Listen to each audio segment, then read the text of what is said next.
Frame তৈরি করেছিলাম। তো আমি সেই ডেটা ফ্রেমটা থেকে আজকে আমাদের নেক্সট স্টেপগুলো শুরু করব এবার। আজকে আমাদের টার্গেট হচ্ছে ডেটা ফ্রেমকে কিভাবে ব্যবহার করতে হয় জানা। আর সেকেন্ড হচ্ছে একটা রিয়েল টাইম ডেটাকে কি করে এক্সটার্নাল ওয়ার্ল্ড থেকে নিতে হয়। মানে সাপোজ তুমি ডেটা কালেক্ট করেছো, কোনো একটা শিটে রেখেছো, maybe it's word doc, maybe it's an XLS বা স্যাস ফাইল, যাই হোক না কেন, স্যাস ফাইল থেকে মানে যেকোনো, আর এর অনেকগুলো ইম্পোর্টার আছে। প্রায় পসিবলি অল পসিবল ফরম্যাট থেকে আর ডেটা পড়তে পারে।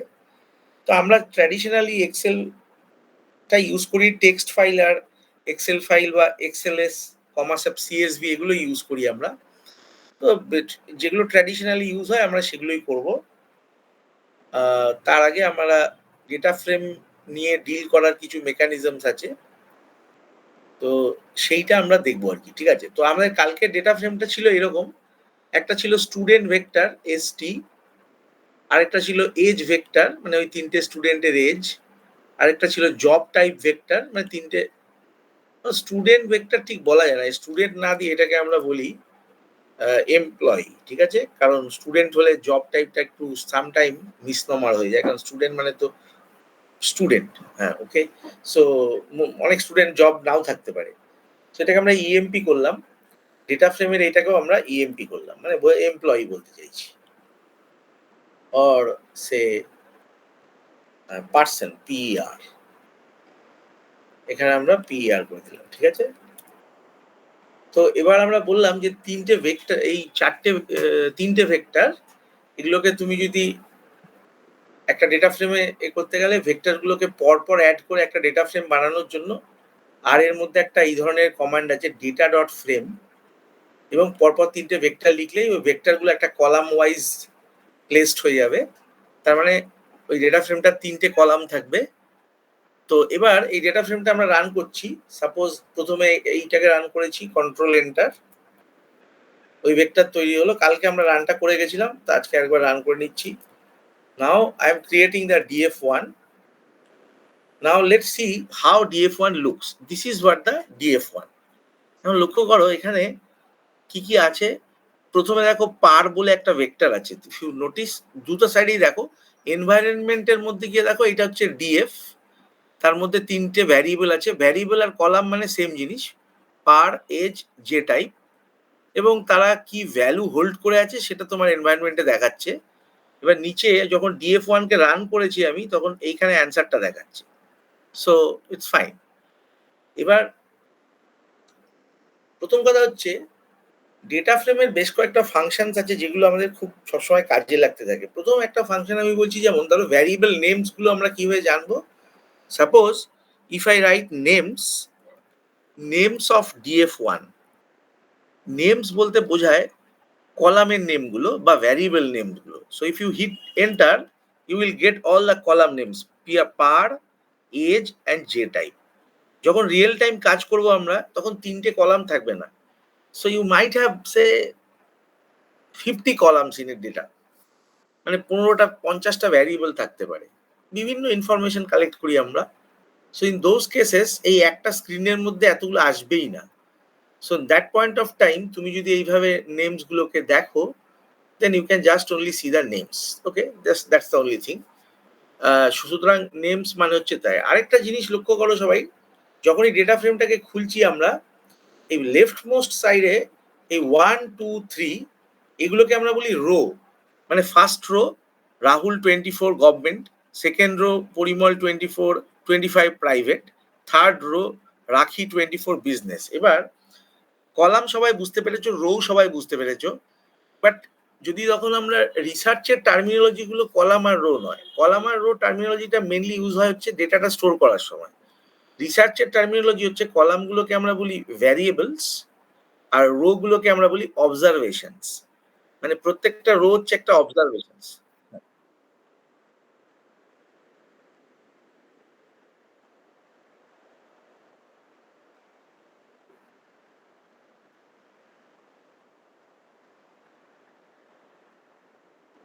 কনসোল মানে তুমি তো কনসোলেই আছো, এর একটা কমান্ড আছে ভিউ বলে। সাপোজ ভিউ, ভিটা ক্যাপিটাল, সব কটা ফাংশনই স্মল লেটারে লেখা, শুধু ভিউটা লেখার সময় ভিটা ক্যাপিটাল, দেখো ভিউ যেই টাইপ করলাম ভিউ এলো, হিট এন্টার। এবার যদি DF1 লেখো তাহলে তুমি অনেকটা এক্সেল এর ফরম্যাটে দেখতে পাবে ডেটাটাকে। Does it make sense?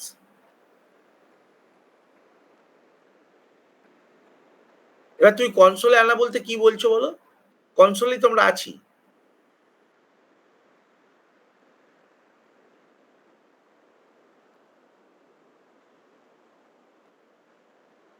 কোনটা? যেটা দেখছো এখন চোখের সামনে, না এইটা নিচে? ওকে, নিচেরটা। সো নিচেরটা কিছুই না, তুমি জাস্ট DF1 লিখবে, জাস্ট টাইপ DF1, অবজেক্টটার নাম লিখে জাস্ট ডিসপ্লে করো, রান, এটা এসে যাবে। Are you getting? জাস্ট আমি DF1 লিখেছি, ডেটা ফ্রেমটার নাম লিখে রান করলেই ডেটা ফ্রেমটার সমস্ত ভ্যালুস গুলো দেখায়। বুঝতে পেরেছো? জাস্ট ডেটা ফ্রেমটা লিখবে, আর কিছু করতে হবে না। সো ভিউ করলে অনেক অনেক সময় কি হয়, যখন অনেক লার্জ। হ্যালো, হ্যাঁ বলো। ডাটা ফ্রেমটা, ওই ডাটা ফ্রেমটা আমি তৈরি করবো পার equal to C Rahul Parimal Rakhi, এটা হুম। এটা age age age equal to C এটা দেওয়া আছে, যে টাইপ, এগুলো হচ্ছে ডাটা ফ্রেম। না, ডেটা ফ্রেম মানে পুরো ডেটা সেটটা, এই সমস্ত জিনিসটা একটা ডেটা ফ্রেম। এই ডেটা ফ্রেমের মধ্যে পার এজ যে টাইপ হচ্ছে কলাম নেম, আর রো নেম হচ্ছে নেম বলি, রো নেম হচ্ছে 1 2 3, মানে তিনটে রো আছে, মানে তিনটে অবজারভেশন আছে। এবং ওই অবজারভেশন গুলো কি আসলে তিনটে, এক একটা অবজারভেশন মানে তিনটে ভ্যারিয়েবল, একটা পার্সনের নাম, একটা তার এজ, তার একটা জব টাইপ। ক্লিয়ার? পুরোটাই ডেটা ফ্রেম। ওর ভেতরে আলাদা আলাদা ডেটা গুলো ডেটা ফ্রেম নয়। ডেটা ফ্রেম মানে কি, পুরো জিনিসটা যার মধ্যে ফ্রেমে আছে তাকে আমরা বলি ফ্রেম, ডেটা ফ্রেম। মানে ওই যে DF1 equal to data dot frame per age যে টাইপ, এটা হচ্ছে আমাদের ডাটা ফ্রেম। এই DF1টা হচ্ছে ডেটা ফ্রেম। DF1টা আমরা কিভাবে ক্রিয়েট করেছি, লাইন নাম্বার 5 এ সেটা আছে। DF1 অবজেক্টটা কিভাবে ক্রিয়েট করেছি, ডেটা ফ্রেম কি নিয়ে তৈরি হয়েছে, মানে DF1 is nothing but A data frame. তার ইন্ডিভিজুয়াল ভেক্টর গুলো কি, একটা পার্সন, একটা এজ, একটা যে টাইপ। মানে আমি বলছি যে একটা বাড়ি, বাড়ি কি নিয়ে তৈরি হয়, একটা ড্রয়িং রুম, একটা ডাইনিং রুম, একটা bedroom. So this bedroom, drawing room, dining room, kitchen, these are vectors. আর পুরো বাড়িটা হয়ে গেলে আমরা তাকে বলি ডেটা ফ্রেম। আর data frame. So in this case DF1টা হচ্ছে তোমার বাড়ি, পার, এজ, যে টাইপ, এগুলো হচ্ছে তোমার বিভিন্ন component. Vector. Okay fine. Now so দেখো ভিউ করলাম, ভিউ করলে দেখতে অনেকটা এক্সেল এর মতন দেখতে লাগছিল, ভিউ রান করলে আলাদা একটা স্ক্রিনে দেখায়। এটা কি হয়, খুব সুবিধা হয় কখন, যখন অনেক লম্বা কলাম থাকবে, পরপর ডান দিকে প্রচুর থাকবে, তোমার এটা একটু প্রিসাইজ ওয়েতে দেখা যায়। This are all display related thing, this is not that much important. কখনো কখনো আমরা দেখার দরকার পরে, দেখবে যখন আমরা রান করব, ডেটাটাকে দেখতে প্রয়োজন হবে, তখন সবসময়ই এই যে নিচে যেভাবে দেখছি সেটার মধ্যে কোনো মানে বর্ডার তো নেই, নিজেকে বুঝতে হবে। বাট ওইভাবে দেখলে তুমি বর্ডার অ্যালাইনমেন্ট গুলো ঠিকঠাক দেখা যায় বলে ভিউ করা যেতে পারে। That's the only difference. আচ্ছা, নেক্সট হচ্ছে observation number of the data frame. তাহলে এখন থেকে আমরা যখন বলবো অবজারভেশন, তোমরা মনে মনে ভেবে নেবে রো। যখন বলবো ভ্যারিয়েবল, তোমরা মনে মনে ভাববে দ্যাট ইজ কলাম। যখন তখন যে কথা ইউজ করব তোমরা বুঝতে, মানে ভ্যারিয়েবল বললে ওই দিকটা বুঝবে, কলাম বললে ওইটা সেম জিনিসটা বুঝবে। আমি কখন কোনটা বলবো আমি নিজেও ঠিক জানি না, যখন যেরকম মনে হয় বলবো, তোমরা ম্যাপ করে নেবে, ঠিক আছে? নাও নেক্সট থিং ইজ, তাহলে একটা জিনিস আমরা নেমস দিয়ে আমরা কিন্তু কি দেখতে পেলাম, কলাম নেম গুলো দেখতে পেলাম। এবার তাহলে সিমিলারলি রো এর এই যে 1 2 3 বাই ডিফল্ট 1 2 3 টা দেখা যাচ্ছে, এই 1 2 3 টা তুমি দাওনি, কিন্তু তুমি শুধু 1 2 3 টা অটোমেটিক আর ক্রিয়েট করেছে, এটাকে আমরা বলি রো নেম। এটা আমরা অন্য কিছু দিতে পারতাম, তুমি যদি রো নেম কিছু না দাও, বাই ডিফল্ট আর কি করবে, 1 2 3 করে একটা রো নেম বানিয়ে দেয়। সো ধরো অবজারভেশনটাকে যদি নাম্বারটাকে দেখতে হয়, আমরা বলবো রো নেমস। শুধু নেমস মানে কলাম নেমস, আর রো নেমস মানে অবজারভেশন নেমস। এখানে অবজারভেশন নেমস ইজ নাথিং 1 2 3, এটাকে অন্য নামও করা যায়, রো 1 রো 2 রো 3 ও করা যায়, আমরা দেখবো পরে। So if I write row names 1, row names DF1, then I should get all those numbers 1 2 3, মানে row name is also a vector. If you notice, the row name is also a vector. The column names are also মানে names এই যে এইটা run করলে যে কলামের list দেখাচ্ছে, that is also a vector. Everyone is with me? এতক্ষণ পর্যন্ত যা বললাম? Fine. Now the question is, suppose ধরো এই পার্টিকুলার প্রবলেমটাতেই এবার আমরা এটাকে একটু ঠিক করি। সো আরেকটা ফাংশন আছে str, যেটার পুরো নামটা হচ্ছে স্ট্রাকচার। স্ট্রাকচারকে শর্টে আমরা str লিখি আর এর মধ্যে। সো তুমি যদি str লেখো str, then if you write df1, it will display you the entire structure of your data frame. তো if you notice the environment, already আমরা df1 এর কিন্তু এখানে স্ট্রাকচার দেখতে পাচ্ছি। দেখো কত হ্যান্ডি টুলটা। df1 এখানে ক্লিক করলে আবার এই পাশে ভিউও করাচ্ছে automatic.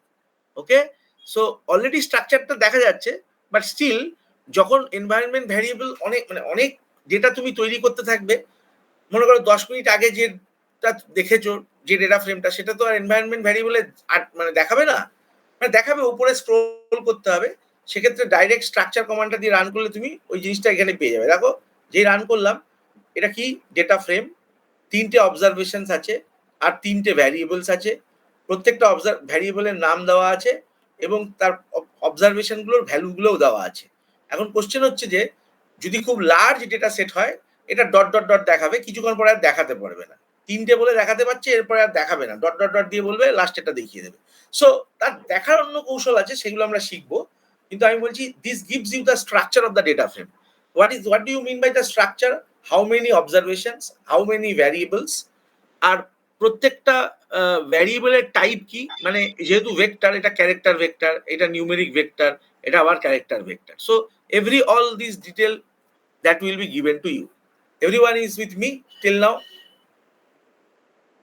Fine. Yes, Now sir. let us do one more thing. Let's say I am running this df1. এবার আমার টার্গেট কি, একটা প্রবলেম আমরা দিয়েছি তোমাদের পিপিটিতে, একটা প্রবলেম আছে। ওই প্রবলেমটা সবাই বাড়িতে করবে, আমি নেক্সট দিন শুনবো যে কারা কারা পারলো।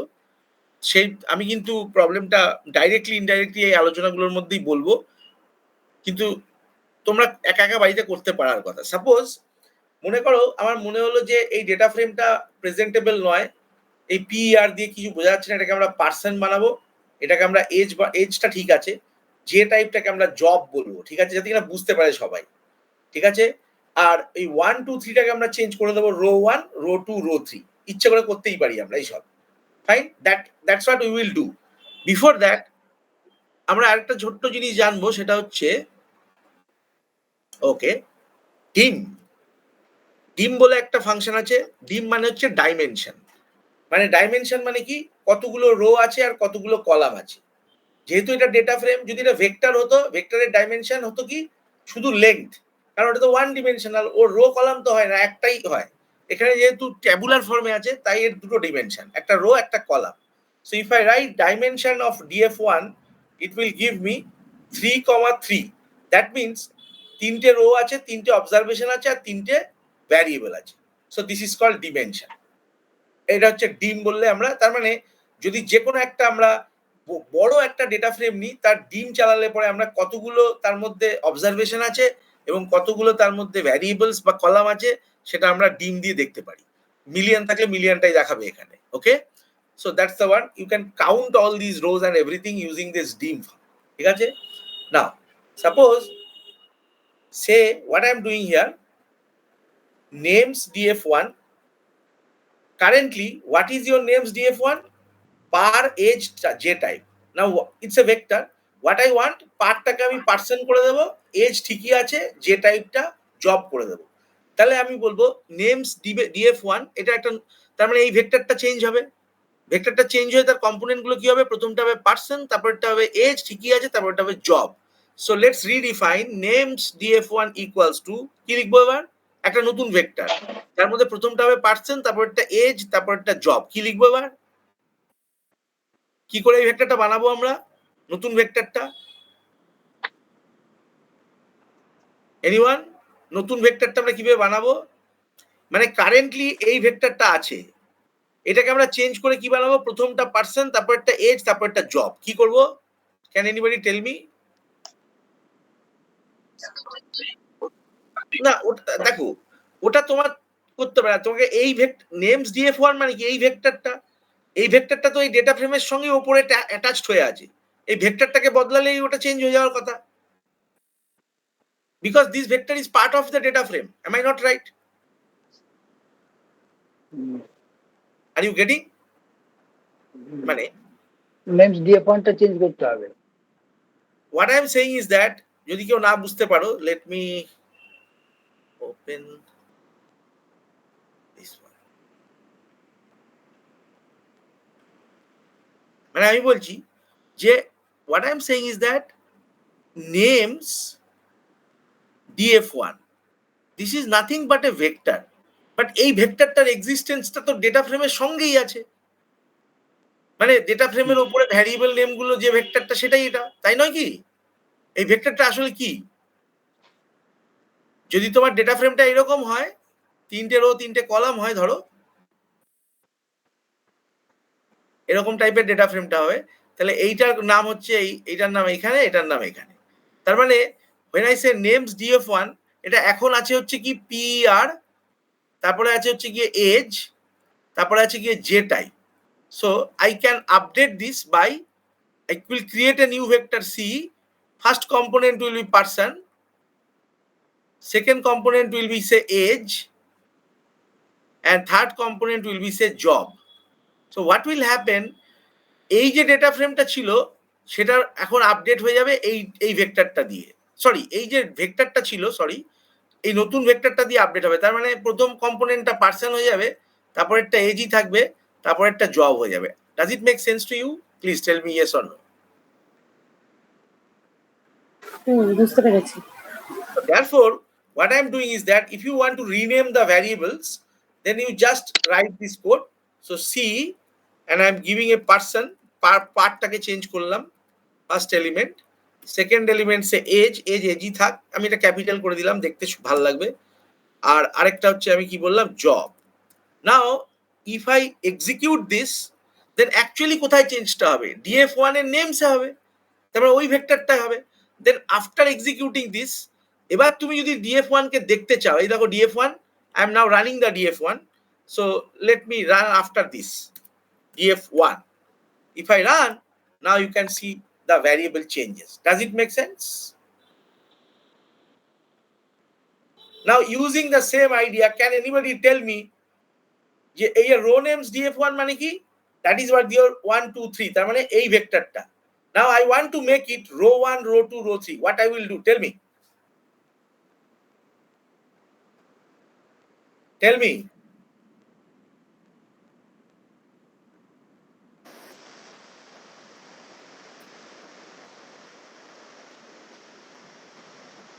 Correct. Inverted comma দিতে হবে because the reason is it is a character. 1 2 3 যখন দিতে হবে দেওয়ার দরকার নেই। Are you getting? So row 2 and comma row 3. So now if you run this, what will happen?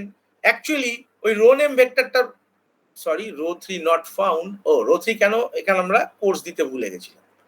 Course দিতে যেই ভুলে যাবো, চেক দ্য এরর। যখন আমরা রো 3 তে কোর্সটা দিতে ভুলে গেলাম, তখন আর কি বললো? Object row 3 not found. এর মানেটা কি? দেখো আর বললো এখানে একটা ক্যারেক্টার থাকবে। আচ্ছা ক্যারেক্টার নেই, তাহলে রো 3 আছে, তার মানে row 3 must be an object, character object, কিন্তু সেই অবজেক্ট তো কিছু নেই। আমরা রো 3টা তো একটা ভ্যালু হিসেবে এখানেই দিতে চাইছি, তাই নয় কি? Are you getting what I am saying?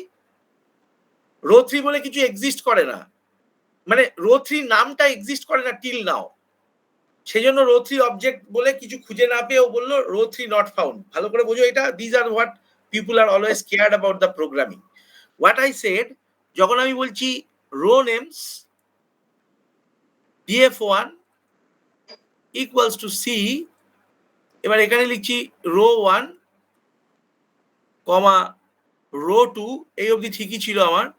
Now what I did, just আমি লিখেছি rho 3। Now, what R is expecting here, it's a character vector.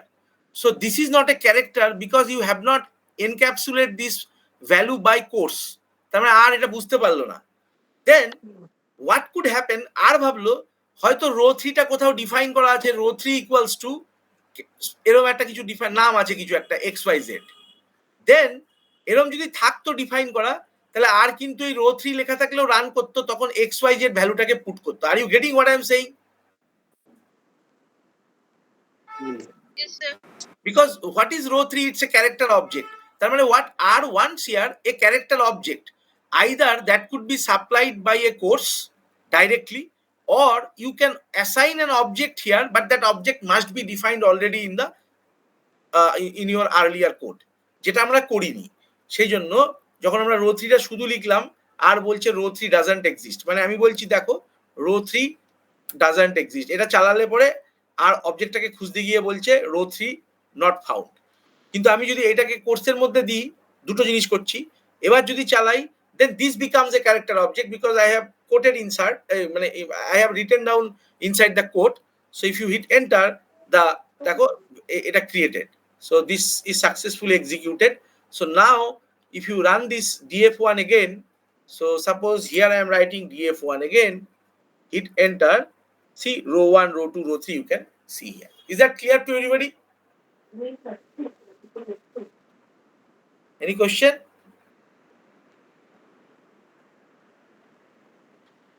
So now tell me one thing. This is what your problem. This is what your problem. Suppose this is the problem given. You have the result of a simple experiment to look at the visitation of various bee. Bee মানে bee একটা মানে insect, bee নিয়ে কাজকর্ম হচ্ছে in a মানে so various bee species to different plants, মানে বিভিন্ন গাছের মধ্যে কি ধরনের মাছি মোরা বসে টসে, মৌমাছিরা বসে, সেটা নিয়ে তুমি একটা ডেটা কালেক্ট করেছো। The number of bee of কেউ কিছু বলছো? Okay, please go for mute, যারা কথা বলছো না কথা বলার সময় আনমিউট করবে। So the number of bees observed was as follows. একজন কোনো একটা এক্সপেরিমেন্টাল সায়েন্টিস্ট সে এটাকে অবজার্ভ করলো। Buff tail, this is a type of bee, সেটা এটা ধরো tree number 1, tree number 2, tree number 3, tree number 4, tree number 5, with different types of trees. তো সেখানে বাফটেলটাকে 10 বার দেখা গেছে, এটাকে একবার দেখা গেছে। Let's say they want to calculate কি টাইপ অফ বিজ এর সঙ্গে টাইপ অফ প্ল্যান্টের কোনো একটা রিলেশন কোরিলেশন কিছু আছে কিনা। They might need it for their some research, maybe it's a geological কোনো কিছু হবে। So therefore what I am saying is, তাহলে ও অবজার্ভ করেছে এই বাফটেল বিটাকে এই 5 ডিফারেন্ট প্ল্যান্টস এর উপর, গার্ডেন বিটাকেও অবজার্ভ করেছে, নোট ডাউন করেছে, রেড টেলটাকেও অবজার্ভ করেছে, নোট ডাউন করেছে, হানি বিটাকেও করেছে, নোট ডাউন করেছে। Now make 5 simple numeric vectors with this data. এই টাইপের কোশ্চেন আমরা পরীক্ষার সময় পাবো। তাহলে 5টা নিউমেরিক ভেক্টর আমাকে বানাতে হবে। ওকে, 5টা নিউমেরিক ভেক্টর তোমাকে তৈরি করতে হবে। সো এখন এইটা একটা ভেক্টর হতে পারে, সবাই জানো এই ভেক্টরটা কিভাবে বানাতে হবে। এইটা একটা ভেক্টর, এইটা একটা ভেক্টর, এইটা একটা ভেক্টর, ওকে, এইটা একটা ভেক্টর, রাইট? এই 5টা ভেক্টর আছে আমাদের কাছে, 5 নিউমেরিক ভেক্টর। এখন কোশ্চেন হচ্ছে, নাও join the V vectors together to make a data frame. এবার এর সঙ্গে এই ইনফরমেশনটাকে আমার অ্যাড করতে হবে, and you need to make a data frame. ঠিক আছে? Each row of the resulting frame relates to a specific plant, so you could assign names to the rows. ঠিক আছে? প্রত্যেকটা রো বলেছে কি each row of the resulting frame relates to a specific plant, right? তার মানে এই যে প্রত্যেকটা এই যে এইটা একটা প্ল্যান্টের কোন T1 ধরো, T2 বা যে কোনো প্ল্যান্ট, এগুলো আমি ধরে নিচ্ছি। পরে প্ল্যান্টের নামগুলো দিয়ে দিয়েছে ওরা। এটা হচ্ছে থিসল, এটা হচ্ছে ভাইপার, এটা হচ্ছে বাগলস, এটা হচ্ছে গোল্ডেন রেন, এটা হচ্ছে ইয়েলো আলফালফা। তার মানে এইটা হচ্ছে আমার THISTLE, এইটা হচ্ছে ভাইপার VIPER, এটা হচ্ছে বাগলস, তারপরে একটা ওকে, হ্যাঁ ভাইপার বাগলসটা একই, কমা আছে, ফাইন। তারপর হচ্ছে গিয়ে নেক্সট হচ্ছে গোল্ডেন রেন, তারপর হচ্ছে ইয়েলো এটা, তারপর হচ্ছে blackberry. So now you need to create this data frame. তার মানে ডেটা ফ্রেমটার মধ্যে কিরকম থাকবে, বাঁদিকে এই পাশে এইগুলো থাকবে, দিস আর অল, এইগুলোকে আমরা কি বলি, row names. Am I right? This are all row names. ওপরের গুলো হচ্ছে কলাম নেমস, এগুলো হচ্ছে তার data. Now you do what you can do, তোমাকে এই জিনিসটাকে স্টোর করতে হবে। Everyone understood the problem, what needs to be done? Now you do it, okay? This is a very Then after that, after creating this data frame, you need to run the structure, view, bracket মানে এর ভেতরে data frame টাকে দিতে হবে. So let's say the name of the data frame is B. Then structure B, view B, names B, summary B. We will see what is summary. Now let's go back to our code. So now let's check what is summary. These are very very important functions. প্রত্যেকটা ডেটার মধ্যে আমরা এগুলো চালাতেই হয়. So let's say I am using summary. So দেখো summary, inside that you just put df1. Now what this summary will do, it will give you the summary of the data frame. So let's run and see what's the result. Now see the result. Okay, this is very interesting. Now let me make it a little bigger. So how many দেখো summary df1 এর আউটপুটটা দেখো. So that means it has three main component. তো তিনটে আছে person, age and job. Now if you remember, while creating person vector, we actually told to R that is a character vector. So it's telling me the length of that vector. তিনটে element আছে, so 3. And class of the vector is character, right? Class and mode both are character. Job, this is also character. আমরা character vector বানিয়েছিলাম. So this becomes actually a character vector এর জন্য এটা বলে দিল. But interestingly, age is a numeric vector, and immediately this summary function actually gives you the 5-point summary. If this is called 5-point summary, আমরা এটা নিয়ে next দিন ক্লাসে আমরা গ্রাফ যখন প্লট করব আমরা দেখব কি করে. 5-point summary মানে normally 5-point summary কেউ জানো what is 5-point summary? I hope people knows what is 5-point summary. Can anybody tell me what is 5-point summary? So if you at least অ্যানসারটা দেখে কেউ বলতে পারো mean, first quartile, median. প্রথমটা হচ্ছে minimum value, mean বলতে minimum value, then first quartile, then median, then mean, then third quartile, then max. This is called 5-point summary statistics. This is very essential for data analysis. সবাইকে এগুলো করতে হবে. Automatically summary function will generate the 5-point summary stat if the particular column is a numeric column. Character কলামের ক্ষেত্রে there is no point. What does it mean? কেউ anybody knows what is 5-point summary? Anyone? না sir, না জানা নেই. Okay fine. It's very simple idea, বাচ্চাদের মতন করে ভাবো. সাপোজ যখন আমরা ডেটাকে নিয়ে কাজ করব, সাপোজ এনি ডেটা, ধরো কেমিস্ট্রি, ফিজিক্স, হোয়াট এভার, তুমি কিছু কোয়ান্টিটেটিভ মেজার, কোনো একটা ভলিউম বার করছো, কোনো একটা হাইট বার করছো, কোনো একটা ওয়েট বার করছো, whatever. So suppose you have measured 100, you have taken 100 measurements. প্রথমটা 20, তারপর একটা 21.5, তারপর একটা 23.5, তারপর একটা 18 and so on. Now if you actually arrange this data in a sorted manner, মানে either in decreasing order or increasing order, মানে either ছোট থেকে বড় বা বড় থেকে ছোট যদি তুমি সাজাও, then what will happen, সবার প্রথমে এখানে থাকবে মিনটা, সবার আমি এইভাবে লিখছি, সবচেয়ে আগে আসবে মিন, তারপরে মিনের থেকে বাড়তে থাকবে বাড়তে থাকবে বাড়তে থাকবে, লাস্টে একদম থাকবে হচ্ছে max. Everyone agreed with me? এটাই তো হবে. Am I right? Now this is what, now the thing is, when I say 5-point statistic, 5-point summary, 5খানা পয়েন্টকে আমরা জানতে চাই. এই ডেটাটার ডিস্ট্রিবিউশনটা সম্বন্ধে আন্দাজ করতে গেলে ওর মিনিমাম পয়েন্ট এইটা, ওর ম্যাক্সিমাম পয়েন্ট এটা, this are the 2 points, and আমরা পুরো ডেটাটাকে ঠিক মাঝখানে ভাগ করব. এই ডেটাটাকে অর্ডার বাই করে সাজালে ঠিক মাঝখানের পয়েন্টটাকে আমরা বলি median. If you remember in your school days, median ঠিক মাঝখানের ভ্যালুটা. But please understand, mean is different thing, median is different thing.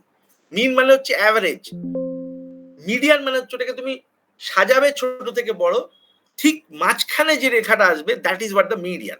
তার মানে মিডিয়ানের একটা সাইডে অর্ধেক ডেটা থাকবে আর একটা সাইডে বাকি অর্ধেক ডেটা থাকবে. এবার এই মিন থেকে মিডিয়ানের মাঝখানে আবার দুভাগ করো, আর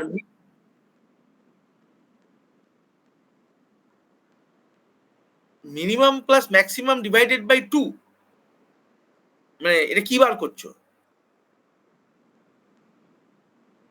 তো সেটা মিডিলই হবে তো. হ্যাঁ, সেটা minimum plus maximum divide by 2 করলে মিডিলে দাঁড়াবে.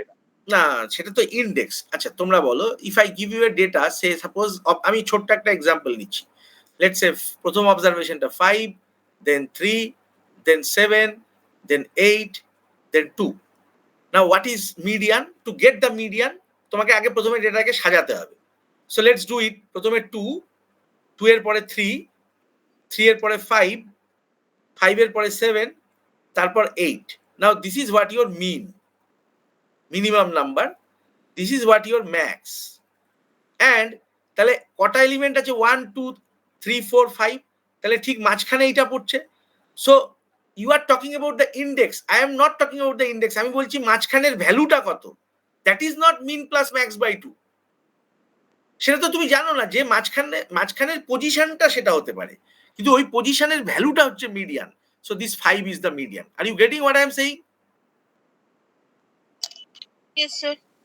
শুধু হ্যাঁ স্যার, মিডিয়ান। ও তো হ্যাঁ তো স্যার, ওইটা মিনিমাম ভ্যালুটা 2 আর ম্যাক্সিমাম ভ্যালুটা 8, এই দুটো ভ্যালুকে অ্যাড করে ডিভাইড করলে তো 5ই দাঁড়াবে। আর যদি এটা 8 না হয়ে 12 হতো, তাহলে এটা 12 হতো, তখন কি হতো? হ্যাঁ না, তখন ওইটা ওটা কোনো 5 পয়েন্ট ফর্মুলা সামথিং নয়। হতো। তার মানে ওটা 5 ফর্মুলা। পয়েন্ট। শোনো, তোমরা যেটা বলতে চাইছো, হ্যাঁ, ওটা ফর্মুলা নয়, অ্যাকচুয়ালি এটা ওটা ফর্মুলা ফর্মুলা নয়। নয়, ওটা ফর্মুলা, না। ইন্ডেক্সের ফর্মুলা। মিনটা 1 নম্বরে থাকবে, তারপরে এইটা 2 নাম্বার ইন্ডেক্স, এটা 3 নাম্বার ইন্ডেক্স, এটা 4 নাম্বার ইন্ডেক্স, এটা 5 number index. In that case if you divide min index max plus max index by 2, then you will get this one. And corresponding ডেটাটাকে আমরা মিডিয়ান বলছি। এই ইন্ডেক্সটা নিয়ে আমার কাজটা হচ্ছে না, এক্স্যাক্টলি ওই পজিশনে কে আছে সেটা হচ্ছে median. Are you getting? So তার মানে what I am saying is that, তাহলে আমরা ঠিক মাঝখানে এটাকে রাখতে পারি।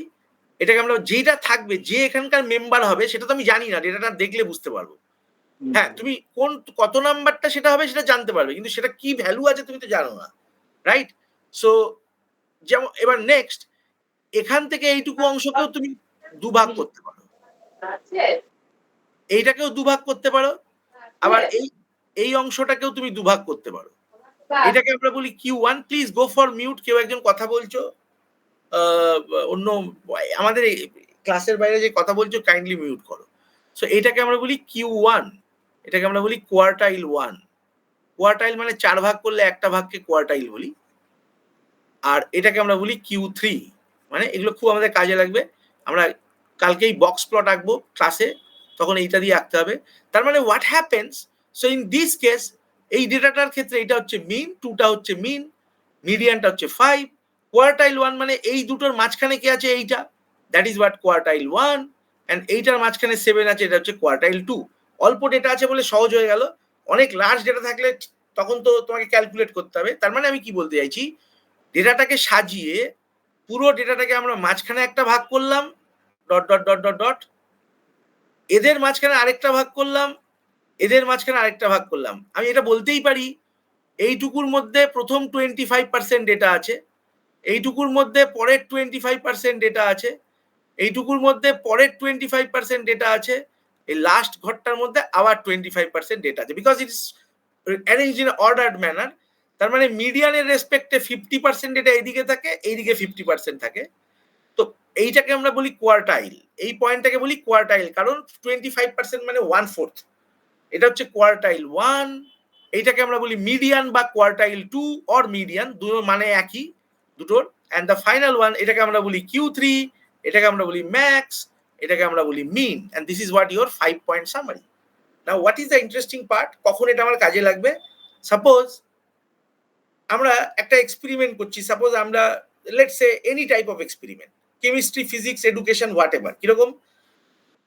ইনফ্যাক্ট মেডিকেল সায়েন্সে আমি একটা ধরো ড্রাগ অ্যাপ্লাই করলাম, কিছু স্পিসিসের উপর আমি একটা ড্রাগ অ্যাপ্লাই করেছি, গ্রুপ অফ স্পিসিস। এবার ওই ড্রাগটার আমি কনসেন্ট্রেশন বদলে আবার কিছু স্পিসিসের উপর আমি অ্যাপ্লাই করেছি।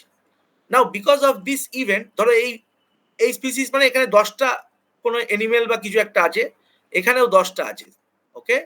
And let's assume they are randomly selected from some data, animal গুলো একই টাইপের অ্যানিমেল। সো এই ড্রাগ D1টাকে তুমি দিয়েছো।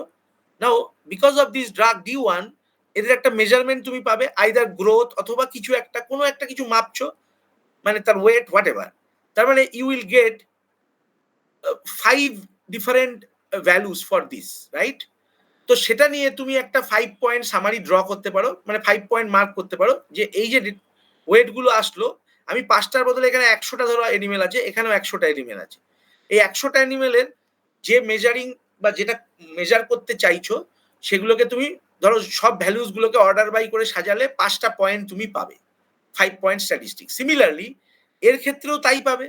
এবার আমরা এই দুটোকে, এই 5 পয়েন্ট সামারি দুটোকে পাশাপাশি রাখার পর আমরা দেখতে চাই যে because of some concentration change or the experiment, যেহেতু D1 D2 দুটো আলাদা ধরনের জিনিস অ্যাপ্লাই করেছো, তার ফলে ওই যে ওয়েটের ডিস্ট্রিবিউশনটা আছে তার 5 পয়েন্ট সামারিটা সিমিলার কি ডিসিমিলার। সিমিলার হলে আমি বুঝবো হয়তো যে আমার কনসেন্ট্রেশনটা বদলালে ওর উপর কোনো ইম্প্যাক্ট হচ্ছে না, বা যদি অনেক আলাদা হয় তাহলে বুঝবো ওকে তার মানে some things are happening because of the changes of concentration. Now suppose if I go to the education sector, suppose আমার কাছে দুটো গ্রুপ অফ স্টুডেন্টস আছে এখানে, student group 1 G1 and G2, এখানে 100 স্টুডেন্টস আছে, এখানে 100 স্টুডেন্ট আছে। Now you have using some kind of counselling technique, এখানে তুমি একটা টেকনিক ইউজ করলে, এখানে একটা ডিফারেন্ট টেকনিক ইউজ করলে। নাও দ্য কোয়েশ্চেন ইজ, মনে করো তুমি আউটকামটা কি দেখছো, স্টুডেন্টদের performance, because using some exam some viva, এইভাবে পড়ালে পরে এই 100টা বাচ্চার রেজাল্ট কিছু একটা, একই কোশ্চেন পেপার দিলাম, খালি পড়ানোর টেকনিকটা আলাদা করলাম, তাহলে এবার ওরা একই কোশ্চেনে পরীক্ষা দিলে তারা আলাদা আলাদা নাম্বার পাবে। তখন আমরা দেখতে চাই যে এই দুটো গ্রুপের ওপরে 5 পয়েন্ট সামারিটার মধ্যে কি ডিফারেন্স আছে। if there is a significant difference, then probably we can say তার মানে টেকনিক, যে দুটো টেকনিক তুমি অ্যাপ্লাই করছো, probably they are actually is a very important factor. Now the question is, কখন বলবো ডিফারেন্ট, কখন বলবো ডিফারেন্ট নয়, those analysis will be done by the statistical data analysis, সেটা আমরা কালকে পরের ক্লাসগুলোতে করব। এখন আমরা চোখে দেখতে পারি যে এর 5 পয়েন্ট সামারি এটা দেখাচ্ছে, ওর 5 পয়েন্ট সামারি এটা দেখাচ্ছে। চোখে থেকে আলাদা হওয়া মানেই কিন্তু আলাদা নয়, because there are many things. আমরা স্যাম্পল থেকে পপুলেশনে যাব, জেনারেল থিওরেম দিয়ে করতে হবে।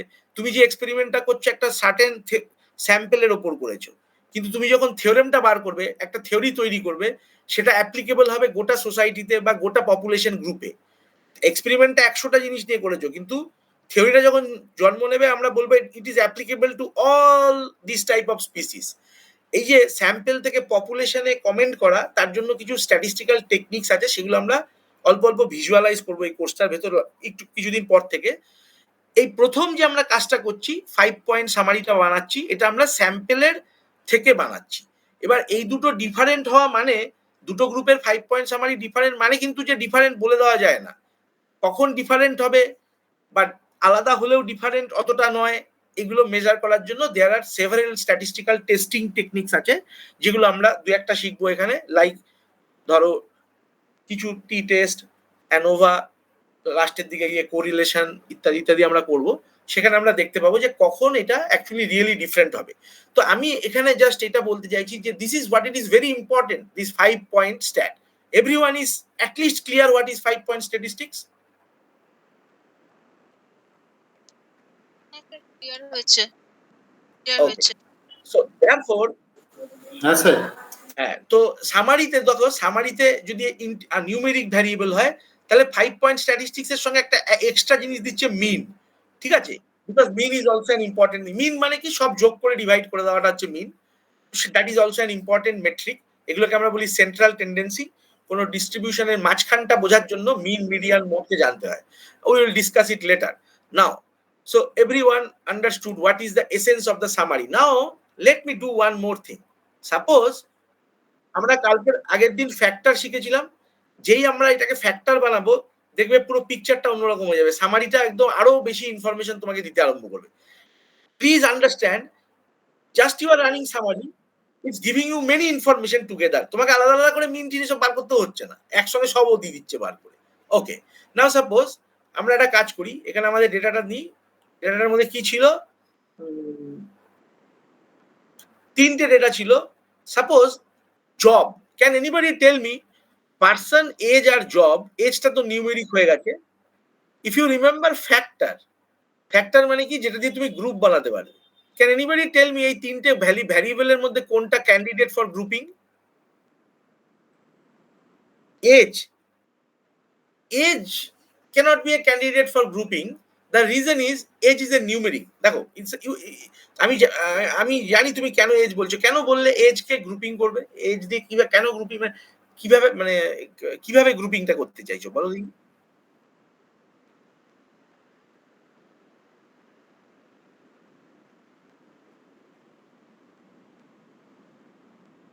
ওকে, আচ্ছা নাও আই এম সাসপেক্টিং সামথিং। দেখো এই ডেটাটা আমি নিজে একটা এদিক বানিয়েছি, কিন্তু please think from general perspective. যখন তুমি কোনো মানুষের এজ নাও বা কোনো স্যাম্পল ডেটাতে ধরো কারো এজ কালেক্ট করছো, age could be anything, am I not right? আমি এখানে ইয়ারে লিখেছি, কেউ 24.1 হতে পারে, আমি তাড়াতাড়ি লেখার জন্য 24, 25, 24 লিখে দিয়েছি। কিন্তু তুমি যদি 100টা লোককে নাও, হতে পারে এজ ক্রাইটেরিয়া এজ, কিন্তু নর্মালি এজ কিন্তু কখনো গ্রুপিং এর জন্য হয় না। হ্যাঁ, তুমি যেটা বলতে পারো এজ কখন গ্রুপিং এর জন্য হবে, যদি এইভাবে এজকে দেখো, বিলো 25, 25 to 40, 40, 41 to 60, প্রবাবলি এইটা গ্রুপিং হতে পারে। Am I right? কারেক্ট। তখন it's more meaningful for a grouping, because age wise দেখলে প্রত্যেকটা মানুষের এজ তো আলাদা আলাদাই হবে। হয়তো আমার এক্সাম্পলটা মোস্টলি এক হয়ে গেছে, কিন্তু তুমি যদি মান্থ ডে লেভেলে চলে যাও, সবারই এজ দেখবে মোটামুটি আলাদাই পাবে স্যাম্পলে, তাই নয় কি? কিন্তু তুমি যদি গ্রুপ করো, মানে 25 থেকে 40, then you will get many people, right? But are you getting? Are you getting? So in this case I am saying, মানে numeric age is not an ideal candidate for factor, but age range is. But age range is not present in this data, so I am not talking about that. যদি থাকতো, you are correct, age range could be a factor. আমাদের একটা example problem আছে, ওর মধ্যে আমরা age range বার করে factorise করব। আচ্ছা, তাহলে এজ হলো না, পার্সন হতে পারে গ্রুপিং ফ্যাক্টর, পার্সন নেম হতে পারে স্যার। পার্সন নেম হতে পারে। Answer is yes or no? No sir. No, very না রাইট। না, বাট জব টাইপ, জবটা হবে, জব টাইপ জবটা হবে। জব হবে sir. correct. Why you are saying job Job type টা। could be a factor? Because অনেক জব থাকবে না। যদি 1 লক্ষ লোক থাকে, জব সিলেক্টেডই থাকবে, 15 রকম বা 20 রকম জবই হবে। So you can group with the job. So I can always add one more data, but that I am not doing right now. So what I can do now, I understood job is a correct candidate to become a factor. So let's change it, make it factor. So now what I am doing is that a DF1 এর মধ্যে, so how do I do that? আমরা কি লিখবো? DF1, ওকে। নাও তাহলে DF1 এর জবটা যে আছে তাকে আমরা ফ্যাক্টর বানাতে চাই। তো DF1 এর জবকে আমরা কি করে বলেছিলাম, ফিল্ড নেমকে কি করে অ্যাক্সেস করে? Dollar. If you give a dollar, you will get all the fields. So this is what my field name. Now what I want, DF1 job, এটা it will convert factor DF1 job. What does it mean? মানে আমি বলছি, এই ডান দিকে existing যে job আছে তাকে তুমি ফ্যাক্টরে কনভার্ট করো, করে DF1 জবকে আপডেট করো। দ্যাট মিনস DF1 জব যেটা এখন ক্যারেক্টার আছে, it will become factor. Everyone agreed with me?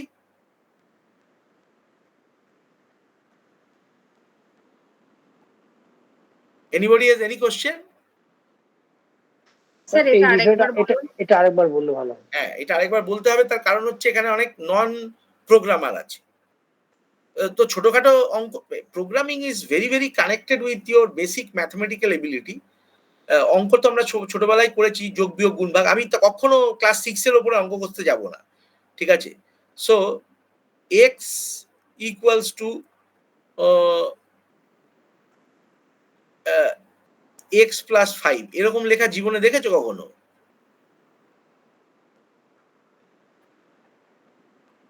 ছোটবেলায় দেখতে এরকম লেখা কখনো? না স্যার, না। কে না। বলেছে? না না না, কেন যে বলেছে না, কেন দেখা যায় না এরকম লেখা? এটা meaningless sir. X equal to x plus 5। এটা মিনিংলেস কেন?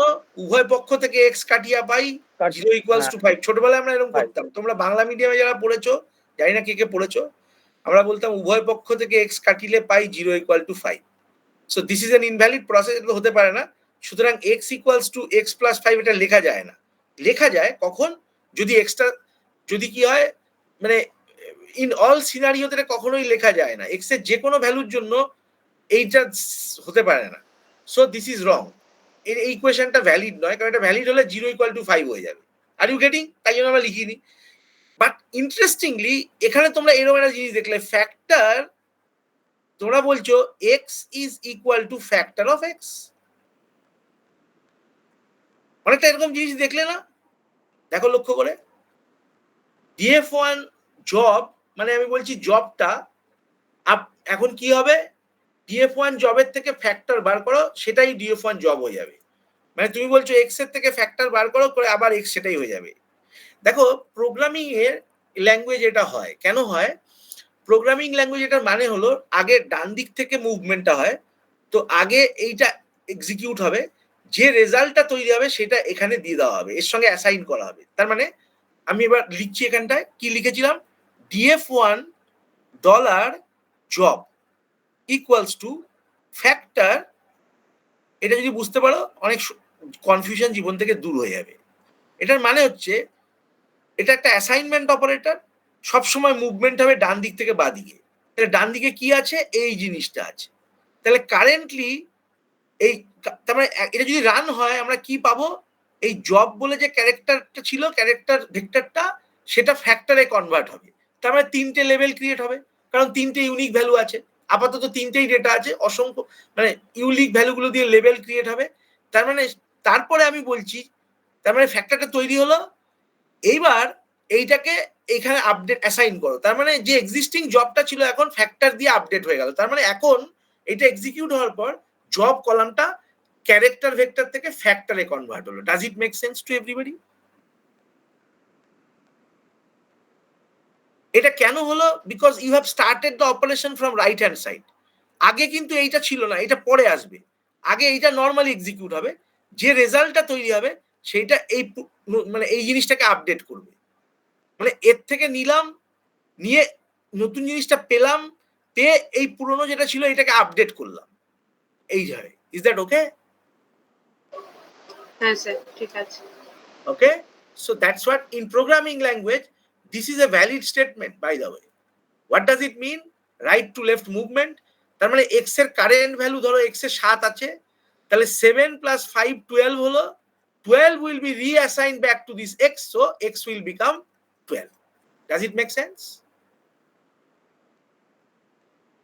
Does it make sense? Yes, sir. Okay, so that's what I am doing. তার মানে কোনো ভ্যারিয়েবল কে ফ্যাক্টর বানাচ্ছি কিভাবে, ওর থেকেই ফ্যাক্টর গুলোকে বার করে ওই এক্সিস্টিংটার মধ্যে আপডেট করে দিচ্ছি। So if I run, then what will happen, things will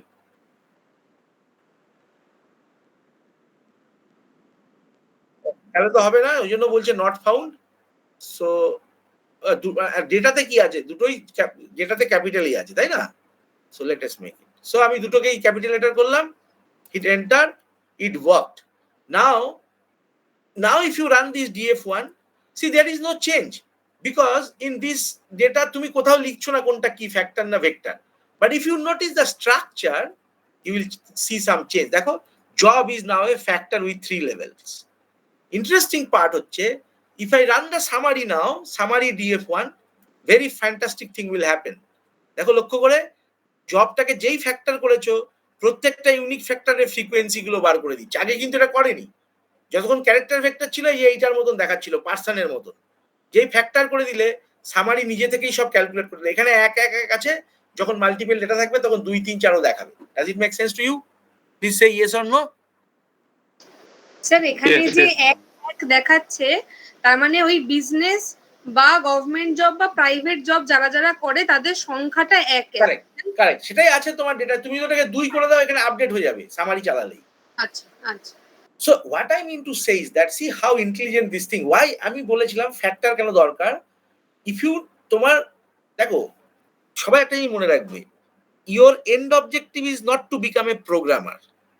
Your end objective is to become a data analyst. ডেটাকে কি করে আমাকে ভাবতে হবে। Programming is fine, you will learn it later, maybe অন্য কেউ তোমাকে আরো ভালো প্রোগ্রাম লিখে দেবে।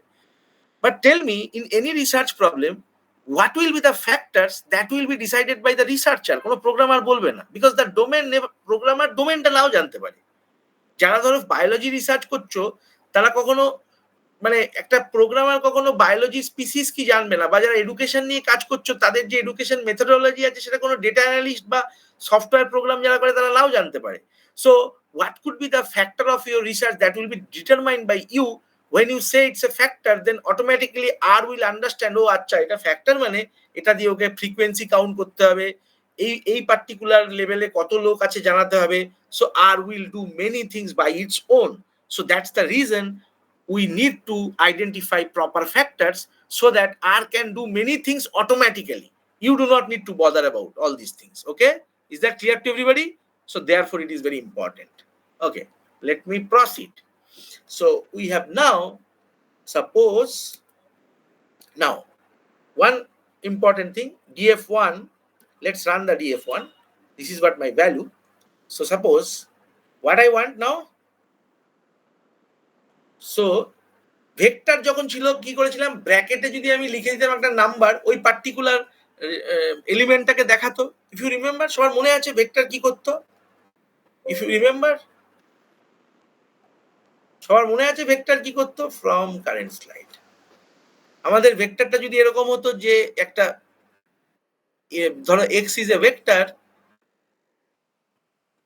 সি 1 2 3 4 5 or say 1 2 7 8 9, তো আমরা যদি লিখতাম x ইনসাইড ব্র্যাকেট 3, তাহলে কাকে দেখতাম? ক্যান এনিবডি টেল মি কি দেখতাম? 7 কে দেখতাম। Very nice. নাও এখানে আমরা এটাকে আমরা বলছি একটা ইন্ডেক্স, কিন্তু ডেটা ফ্রেমের ক্ষেত্রে the biggest part is it has two dimensions. তার মানে দুটো নাম্বার দরকার জানার। তার মানে যদি ডেটা ফ্রেম df1 কে বলি, তাহলে এর ব্র্যাকেটের ভেতরে কমা থাকবে, বাঁ দিকে থাকবে রো, ডান দিকে থাকবে column. So if I right 2 and here if I write 3, what I want, second row, third column. Does it make sense to you? Yes, yes. It's a two dimension. যেহেতু ভেক্টরে একটাই ডিমেনশন ছিল, তাই 3 লিখলে ওর যেহেতু একটাই direction আছে, 3 নাম্বারটা খুঁজে দিচ্ছিল। বাট এখানে রো কলাম দুটো। So therefore if you go to the R, so df1, can anybody tell me what is the answer if I write 2, 2? Can anybody tell me what is the answer?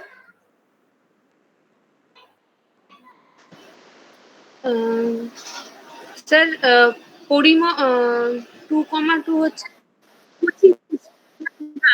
24, 25. That's what it is showing. Are you getting what I am saying? Is that clear to everybody? Any question?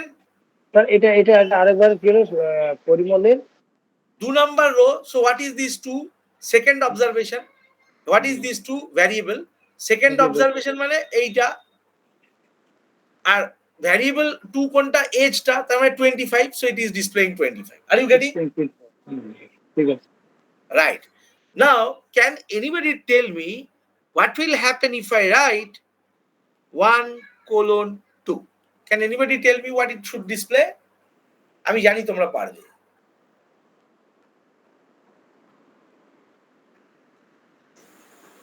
কেউ চালাবে না please, যারা করছো চালিয়ে বলবে না please, be honest, tell me. I know many of you can do it. 24 হবে। হ্যাঁ হ্যাঁ, 1 নাম্বার এবং 2 নাম্বার রো, তার মানে 24 and 25, am I right? 25. Is that okay to everybody?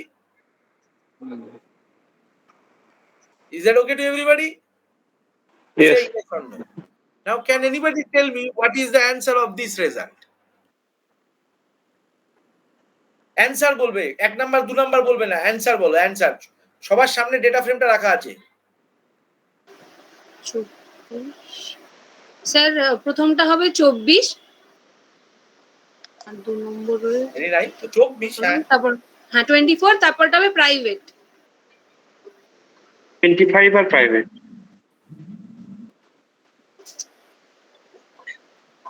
Correct, মানে 24 গভর্নমেন্ট, 25 প্রাইভেট, এরকম কিছু দেখানো উচিত। Am I right? মানে 1 আর 2 এর ফার্স্ট থেকে নিয়ে 2 নাম্বার অবধি রো, মানে ফার্স্ট আর সেকেন্ড রো, তার 2 নাম্বার এবং 3 নাম্বার কলাম। তাহলে ফার্স্ট সেকেন্ড রো মানে এইটা, তার 2 নাম্বার আর 3 নাম্বার কলাম মানে age and job. So if I run, you will see this result. Now interestingly, if you see, this is also a data frame. This is called subset data frame of the previous one. Am I right or not? That at a portion. Are you getting? Everyone agreed? Yes, sir. Fine. Now, Now one more question I will ask that will after that তোমরা আমাকে answer দেবে। আমরা কিন্তু পরীক্ষার সময় নানা রকমের ছোট ছোট জিনিস দিয়ে অবজেক্টিভ কোশ্চেন এরকম জিজ্ঞাসা করবো। দেখো মুখস্থ করো না, you just understand it, nothing else. DF1, now can anybody guess? কেউ চালাবে না please, what is the answer? এইটার অ্যান্সার কি হবে কে বলবে? দেখো কমার পরে আমি কিচ্ছু লিখিনি, নাথিং। Guess, please guess. আর যদি এরা বলি এরা আসবে না তাহলে কি আসার কথা? স্যার কিছু না হলে 1 ধরে নেওয়া হবে। কেন 1 ধরবে? তুমি বলো কোনটা ঠিক? কিছু না হলে 1 ধরবে, কেউ বলছে কিছু না হলে 2 ধরবে, আমি বললাম কিছু না হলে সব ধরবো। কোনটা ঠিক?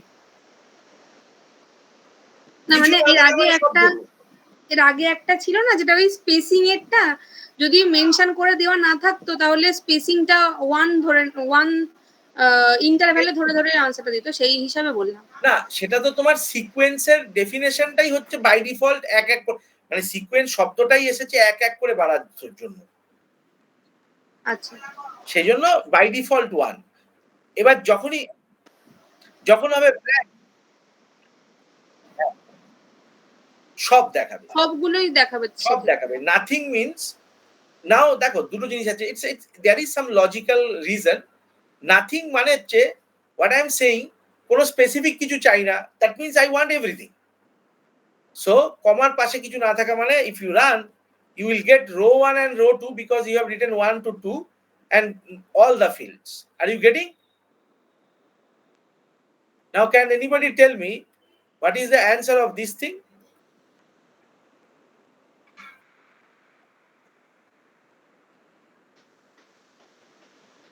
কে বলবে এটা উত্তর কি হবে? ফাস্ট। স্যার প্রতিটা রোয়েরই 2 নাম্বার আর 3 নাম্বার কলমটা, 2 নাম্বার থেকে নিয়ে 3 নাম্বার কলাম। এখানে যেহেতু মাঝে কিছু নেই তাই 2 নাম্বার আর বলবে। কোলন মানে কিন্তু 2 থেকে নিয়ে লাস্ট পর্যন্ত যা লেখা থাকবে। স্টার্টিং মানে দুটো টার্মিনাল, তাই তো? ওই দুটো ডিজিট হচ্ছে দুটো terminal. Okay, so this is what the result. See the result. তোমার কি সব কটা রো কে দেখাচ্ছে because row index is nothing. So since row dimension is blank, that means all the row needs to be selected. Is that okay to everybody? Is that okay? এটা sir আরেকবার কি হলো এখানটা DF1? DF1 মানে আমি বলছি যে এই বাদিকেরটা কমার বাদিকেরটা রো, ডান দিকেরটা হচ্ছে কলাম। না মানে ওখানে এটা ওই 1 নাম্বারটা নেই, 1 নাম্বারটা নেই, এখানে কমা তারপর 2 আছে তো। হ্যাঁ আমি বলছি দেখো ভালো করে বোঝার চেষ্টা করো। মানে এটা এগুলো মানে আমি বলছি যে কোনো ডিএফ যখন লিখছি DF1 এর মধ্যে আমি একটা কমা দেব, এই পাশটা হচ্ছে রো কে বোঝায়, এই পাশটা কলামকে বোঝায়। তো আমি বলছি কিছু না লেখা মানে সব, তার মানে এই জায়গাটা ব্ল্যাঙ্ক আছে, এখন এই জায়গাটায় 2 2 3 লিখেছি বা যা খুশি লিখেছি, তাহলে এটা ব্ল্যাঙ্ক মানে কি অল রোজ সিলেক্টেড হয়ে যাবে, তার কটা কলাম হবে সেটা এখান দিয়ে লিখছি। ওকে, then can anybody tell me what is the answer of this question? Both are blank, then what is the answer? পুরোটাই দেখাবে, পুরোটাই দেখাবে। That's what the entire data frame it will display. So if I make both of them are blank, but see how logical the programming is. It's not that much difficult. You do not need to remember all of them. Just remember the laws, how it works. That's it. That's the entire data frame you are seeing. It's very consistent logic. Is that fine to everybody? Yes, sir. Okay. Now, can anybody tell me if I run this code, what will happen? DF1.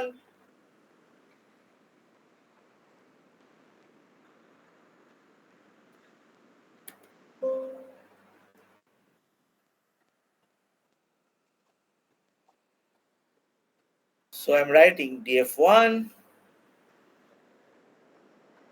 এবার আমি কমাটাই দিলাম না, এমনি রেখে দিলাম full blank. Then what is your expectation?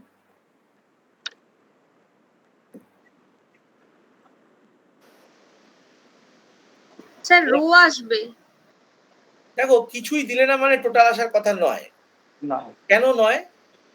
কারণ যখন আমি কিছুই দিচ্ছি না তখন DF1 স্যার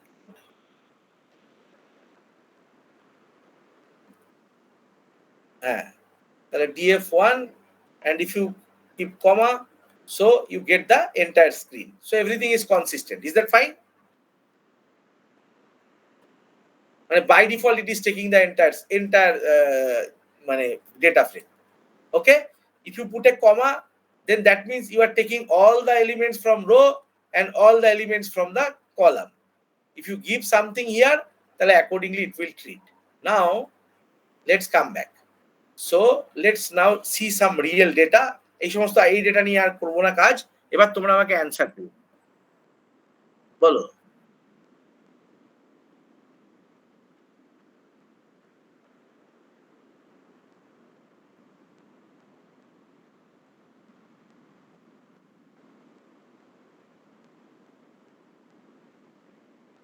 হ্যাঁ, তো তাই তো দেখা যাবার কথা। আলাদা কেন চাইছো বলো? কোনটা দিয়ে মনে হচ্ছে কনফ্লিক্টিং লজিক সেটা বলো।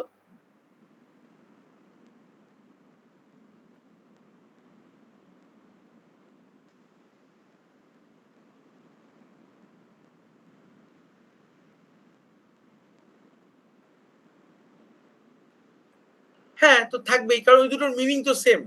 df1 এটা দিয়ে বোঝাচ্ছি যে df1 অবজেক্টটাকে দেখাও। এইটা দিয়ে আমি বোঝাচ্ছি, যখন আমি লিখছি এরকম, আমি বলছি df1 এর কিছু একটা সাবসেট দেখতে চাইছি। আবার কিছু না দেওয়ার ফলে আমি বলছি আমি না সাবসেটটা সবই দেখতে চাইছি, তাতে একই হলো মানেটা। তুমি কিছু দিলে মানেটা আলাদা হবে। Don't you think? কারেক্ট। যদি না দাও তার মানে তুমি দেখো, যতক্ষণ পর্যন্ত এই আমি যখন লিখছি এটার মানে হচ্ছে আমি এটাকে একটা সাবসেট দেখতে চাই, ঠিক আছে? এই জন্য চাই যে এখানে আমি নাম্বার বসাবো ধরে নিচ্ছি। যদি না বসাই তার মানে আমি পুরোটাই দেখতে চাই। You are correct, it's just an other notation. কিন্তু এইটা দিয়ে এইটাকে ভুল বলা যাবে না, বিকজ ইট হ্যাজ আলাদার পারপাস। আমি যখন স্পেসিফিক কিছু দেখবো তখন এটা ইউজ করব। যদি আমি শিওর থাকি যে গোটা সেটটাই লাগবে, তাহলে আমি এটা লিখবো না। দ্যাট ইজ নো পয়েন্ট, তাই না? আমি জাস্ট বলছি কেন, যাতে কিনা you should not be confused. কোনো সময় কনফিউজড হবে না, বিকজ যদি এটা লিখে ব্ল্যাঙ্ক রেখে দাও, that meaning is same, therefore you are getting the same result. Are you getting? মানে একটা জিনিসকে তুমি মাল্টিপল ভাবে দেখতে পারো, বাট ইউ শুড আন্ডারস্ট্যান্ড কি যে ওপরের যে 21টা, এটা একটা exceptional scenario for this syntax. একটাই এরকম ভাবে লেখা যায়, এর উদ্দেশ্য এটা করা নয়। ওকে, ফাইন। সো আর যখন তুমি ইনস্টল করবে, তখন আর তোমাকে শেখার জন্য বাই ডিফল্ট কিছু বড় বড় ডেটা ফাইল দিয়ে দেয়। তাকে আমরা বলি default data frame, which actually installed in your machine when you install R studio. যেমন তার মধ্যে একটা এক্সাম্পল হচ্ছে ধরো কার, ঠিক আছে? সো কার ইজ, যখনই কার লিখছি দেখো সব চলে আসছে তোমার কাছে। So let's run it. This is what the car data. So if you really want to know how many columns and row are there, কি আছে ইনফরমেশন, দেখো এখানে কি আছে। So let me first run it. So cars, so কিভাবে জানবো কটা rho আছে? প্রথম হচ্ছে ডিমেনশন কার্স। কার্ডটা কোথা থেকে এলো? এটা অলরেডি ছিল। There are list of data frames which are installed already while you install the R software. কেন দিয়েছে? তোমার টেস্টিং প্র্যাকটিস করার জন্য। নতুন যারা শেখে এগুলো দিয়ে করে। আমরা এটা দিয়ে করবো না, আমরা জাস্ট একটা রিয়েল বড় ডেটা নেওয়ার জন্য এটাকে নিলাম। সো ইফ আই রান, দেখো ডিমেনশন অফ কার ইজ 52, তার মানে দুখানা কলাম আছে, 50খানা রো আছে। Are you getting what I am saying? 50খানা রো আর 2খানা column. So if you really want to see the car, let's do one thing, just write view যদি করো, তাহলে if you hit enter, তাহলে দেখতে পাবে এখানে 50খানা কারের অবজারভেশন আছে, বিভিন্ন ধরনের কার, এবং প্রত্যেকের স্পিড এবং ডিস্টেন্স সেটা মেনশন করা আছে। These are the variables. This is a data set which is already given by RStudio. Is that okay? Now my question is, I have certain quiz for you, মানে just তোমাদের অভ্যাস বাড়ানোর জন্য যে আমরা কিরকম কোশ্চেন পরীক্ষার সময় পাবো, কি ধরনের এই ধরনের মজার কোশ্চেন থাকতে পারে। So first of all, assign car object into a new data frame. So let's say I am creating data frame, car data frame, DF car, CAR। ওকে, একটা জিনিস মনে রাখবে, লক্ষ্য করো, এটা একটা প্রোগ্রামিং স্টাইল। তোমরা যেহেতু ডেটা অ্যানালিসিস কখনো করবে আগামী দিন, আমি আশা করছি, এটাকে আমরা বলি ক্যামেল নোটেশন। এগুলো industry standard, research standard notation, Camel notation. What is Camel notation? ধরো আমরা লিখছি ডেটা ফ্রেম কার, মানে কারের ডেটা ফ্রেম। তার মানে দুটো অ্যাকচুয়ালি শব্দ আছে, ডেটা ফ্রেম একটা শব্দ, কার একটা শব্দ। সো আমরা এটাকে যখন অবজেক্টটা লিখছি তখন লিখবো ডিএফ, ডিএফ, আর যেহেতু কার লিখছি এরপরে কারটা ক্যাপিটালে লিখতে হয়, এটা ক্যামেল নোটেশন বলে। ধরো তুমি লিখলে, ধরো এফটা কি ক্যাপিটাল লিখতে হবে? এফটা স্মলে লিখবে, ঠিক আছে? ক্যামেল নোটেশন মানে দুটো ওয়ার্ড দিয়ে যদি কোনো অবজেক্ট বানাতে হয়, এটা একটা স্ট্যান্ডার্ড নোটেশন। এটা কিন্তু প্রোগ্রামে ভুল বা ঠিক নয়, তোমার নোটেশন অন্য কিছু হতে পারে। কিন্তু তুমি যখন ভালো ভালো জার্নালের দিকে যাবে, যখন কোড কখনো যদি কখনো ডেটা অ্যানালিসিসের কাজ করো, তখন দেখবে ওরা মেনলি 2-4টা নোটেশনই আছে। ক্যামেল নোটেশনটা ওরা মেনলি ইউজ করে। মানে আমি বলতে চাইছি মাল্টিপল ওয়ার্ড থাকলে পরে সবসময় প্রথম ওয়ার্ডটা স্মল লেটারে লিখতে হয়, তারপরে ওগুলো মানে ইনিশিয়াল ওয়ার্ডটা ক্যাপিটালাইজ হয়।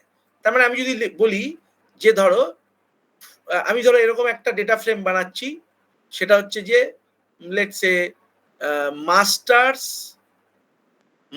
স্টুডেন্টস, এদের নিয়ে একটা ডেটাবেস বানাচ্ছি। ধরো আমি লিখলাম মাস্ট, MAST, তারপরে পাশে লিখবো ST, স্টুডেন্ট, দ্যাটস ইট। এটা ক্যাপিটাল। যদি পুরোটাও লিখতে পারো, কিন্তু অত বড় তো কেউ লেখে না। ক্যামেল নোটেশন আমরা ইউজ করি, অভ্যাস আছে, যেন মাঝে মাঝে তোমরা জিজ্ঞাসা করতে হয়তো দেখছো আমরা ক্যাপিটাল ব্যবহার করলাম, কারণটা হচ্ছে ক্যামেল নোটেশনের জন্য। দেখো DF capital car, okay, that's what I am saying. It's just a notation, nothing else. Just I mention কি মাঝে মাঝে আমরা এরকম ব্যবহার করলে তোমার মনে হতে পারে এটা কেন করলেন, বিকজ যাতে সবাই বুঝতে পারে যে কার একটা আলাদা শব্দ, ডিএফ একটা আলাদা শব্দ। একমাত্র ফার্স্ট শব্দটাই অল স্মলে হবে, তারপরে শব্দগুলো সব ইনিশিয়াল লেটারটা ক্যাপিটালাইজ হবে, বাকিগুলো স্মলার হবে। Anyway you can change this notation. এখন নতুন নতুন অত মনে রাখতে হবে না, পরে যখন পড়বে তখন হবে। So I am actually assigning the car object. দেখো আমি কি করলাম, কার যে অবজেক্টটা আছে সেটা একটা নতুন ডেটা ফ্রেমের মধ্যে ঢোকালাম। So that is what my data frame. কারটা তো ওরা দিয়েছে, আমি সেটাকে ডিএফ কারের মধ্যে নিয়ে আসলাম। So if I run DF car, so hit enter, you will see the result. Oh, I have not executed. Let me execute. এবার df car, এই হচ্ছে result. Now, if I say n row df car, ঠিক আছে? n row মানে হচ্ছে কতগুলো rho আছে। Dimension লিখলে পরে রো কলাম নাম্বারটা দেয়, সেটা আমরা শুধু n row লিখে কিন্তু কতগুলো রো আছে শুধু জানতে হবে, নাম্বার অফ রোজ। তাহলে বলো n কল কি হবে? n কল লিখলে কি পাবো? n কল df কার লিখলে কি পাবো? 2। Very nice. ডিমেনশন তোমরা জানো লিখলে কি পাবো? 52। Just I am practising with you. 52। Okay, dim names আমি লিখতে পারি। ডিম নেমস যদি আমরা লিখি তাহলে আমরা দুটো ডিমেনশনের এই যে ডিম নেমস, এটা দিলে আমরা দুটো কলামের নাম জানতে পারবো।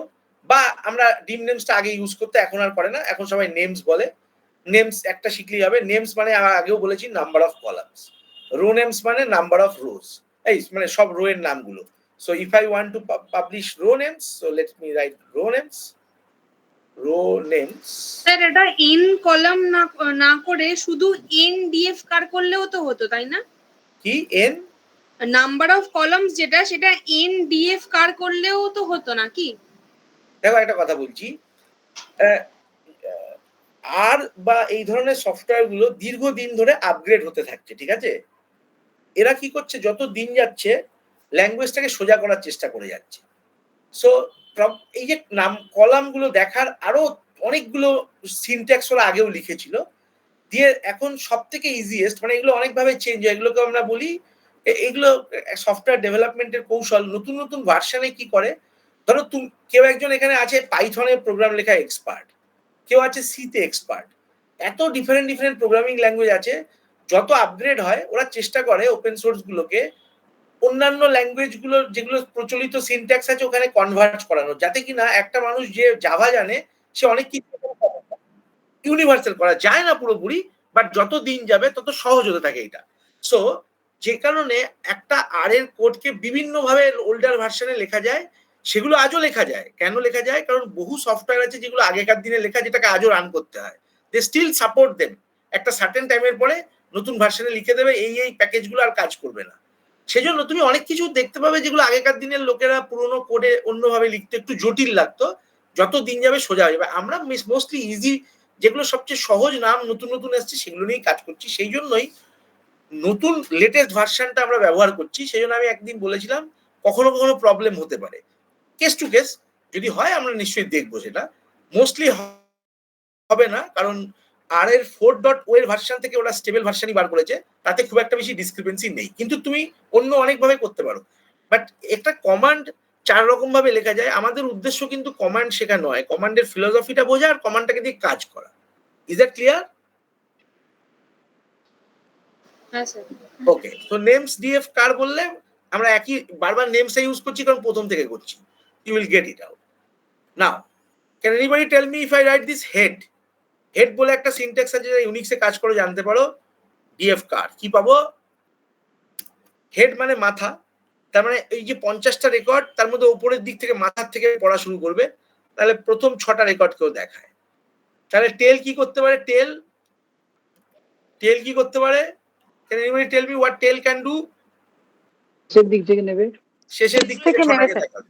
শেষের দিক 45 থেকে নিয়ে 50 6টা রেকর্ডকে দেখা যাচ্ছে। সো এটা কেন করছি দেখো, এটা করার কারণ কি? কারণ ধরো তুমি ডেটাটাকে দেখতে চাও, দেখতে কেমন রেকর্ডটা, কিন্তু তার মধ্যে মিলিয়নস অফ ডেটা আছে। তো পুরো যদি তুমি ডিএফ কার্ড দেখতে চাও তখন একটু বাজেভাবে দেখাবে। কারণ দেখো, যদি আমি ডিএফ কার্ড লিখি, ধরো এক্সাম্পল, এটা আমরা কেন ব্যবহার করছি সেগুলো জানা দরকার। রান, দেখো এখন তুমি কলামের নাম টাম কিছু দেখতে পাচ্ছ না, বিকজ বড় করলে দেখতে পাবে। কিন্তু তুমি তো বড় করবে না, কারণ তুমি তো এই প্রোগ্রাম এভাবেই লিখবে উপর নিচ সব দেখার জন্য। এর বদলে তুমি যদি হেড দিয়ে করতে সেম জিনিসটা, so what is the advantage? যেহেতু নাম্বার অফ রোটা ছোট হয়ে গেল, তুমি স্পিড মানে পুরো জিনিসটা স্ট্রাকচারটাও দেখতে পাচ্ছ। Is that okay? Okay, now tell me what is the answer? Keep all the variables from third observation. 3 number observation থেকে সব কটা ভ্যারিয়েবলকে দেখাও। কি লিখবো? 3 নাম্বার অবজারভেশন মানে এইটা, তার মানে 7 আর 4 কে দেখাতে বলছে। all the variables মানে স্পিড ডিস্ট বোথ। থার্ড অবজারভেশনের স্পিড ডিস্ট কে দেখাতে হবে। কি লিখবো বলো? ডিএফ কার কি লিখবো বলো? Anybody help me please. DF car কি লিখবো এবার? থার্ড অবজারভেশনের সমস্ত কলাম। Please answer. থার্ড অবজারভেশনের সমস্ত কলাম।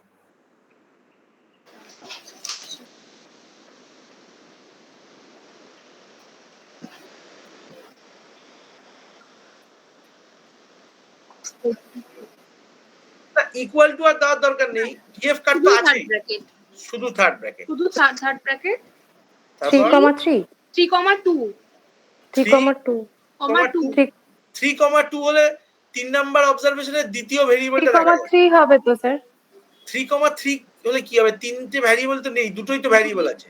হ্যাঁ, দুটো ভ্যারিয়েবল আছে তাই তো। 3,2 লিখলে কি হবে? 3 নাম্বার অবজারভেশনের সেকেন্ড ভ্যারিয়েবলটা 2 নাম্বার ভ্যারিয়েবল দেখাবে।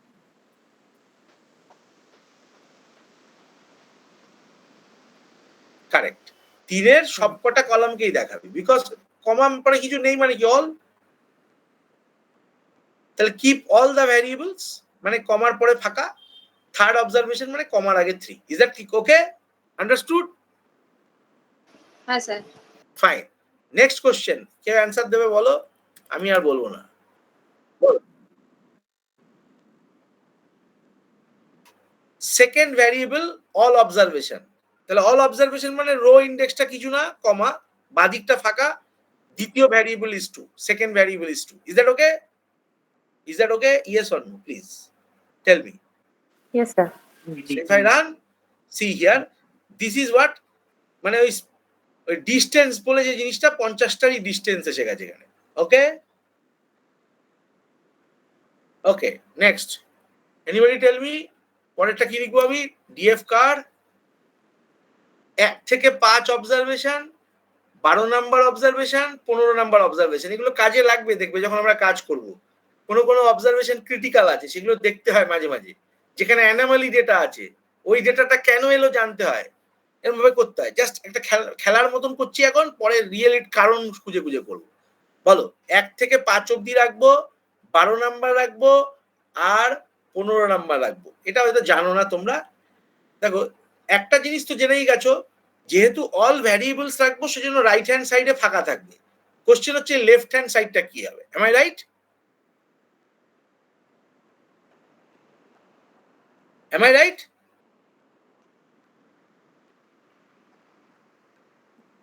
ডান দিকটা নিয়ে কারো কোশ্চেন আছে? নো, কারণ অল ভ্যারিয়েবল ফাঁকা থাকলে হবে। বাদিকটা কি হবে? যদি তুমি 1:5 লেখো তাহলে এটা দেখাবে শুধু 1 থেকে 5টা, কিন্তু তোমাকে 1 থেকে 5টাও নিতে হবে, 12 নাম্বারটাও নিতে হবে, 15 নাম্বারটাও নিতে হবে। কেউ বলতে পারবে কি idea, any idea how will do this?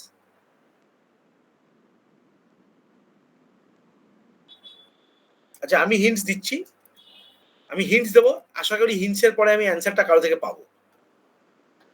তো আমি যখন লিখছি 1:5, তার মানে কি 1 2 3 4 5, ওই জন্য 5টা দেখাচ্ছে। তাহলে আমাকে বলো কি লিখবো?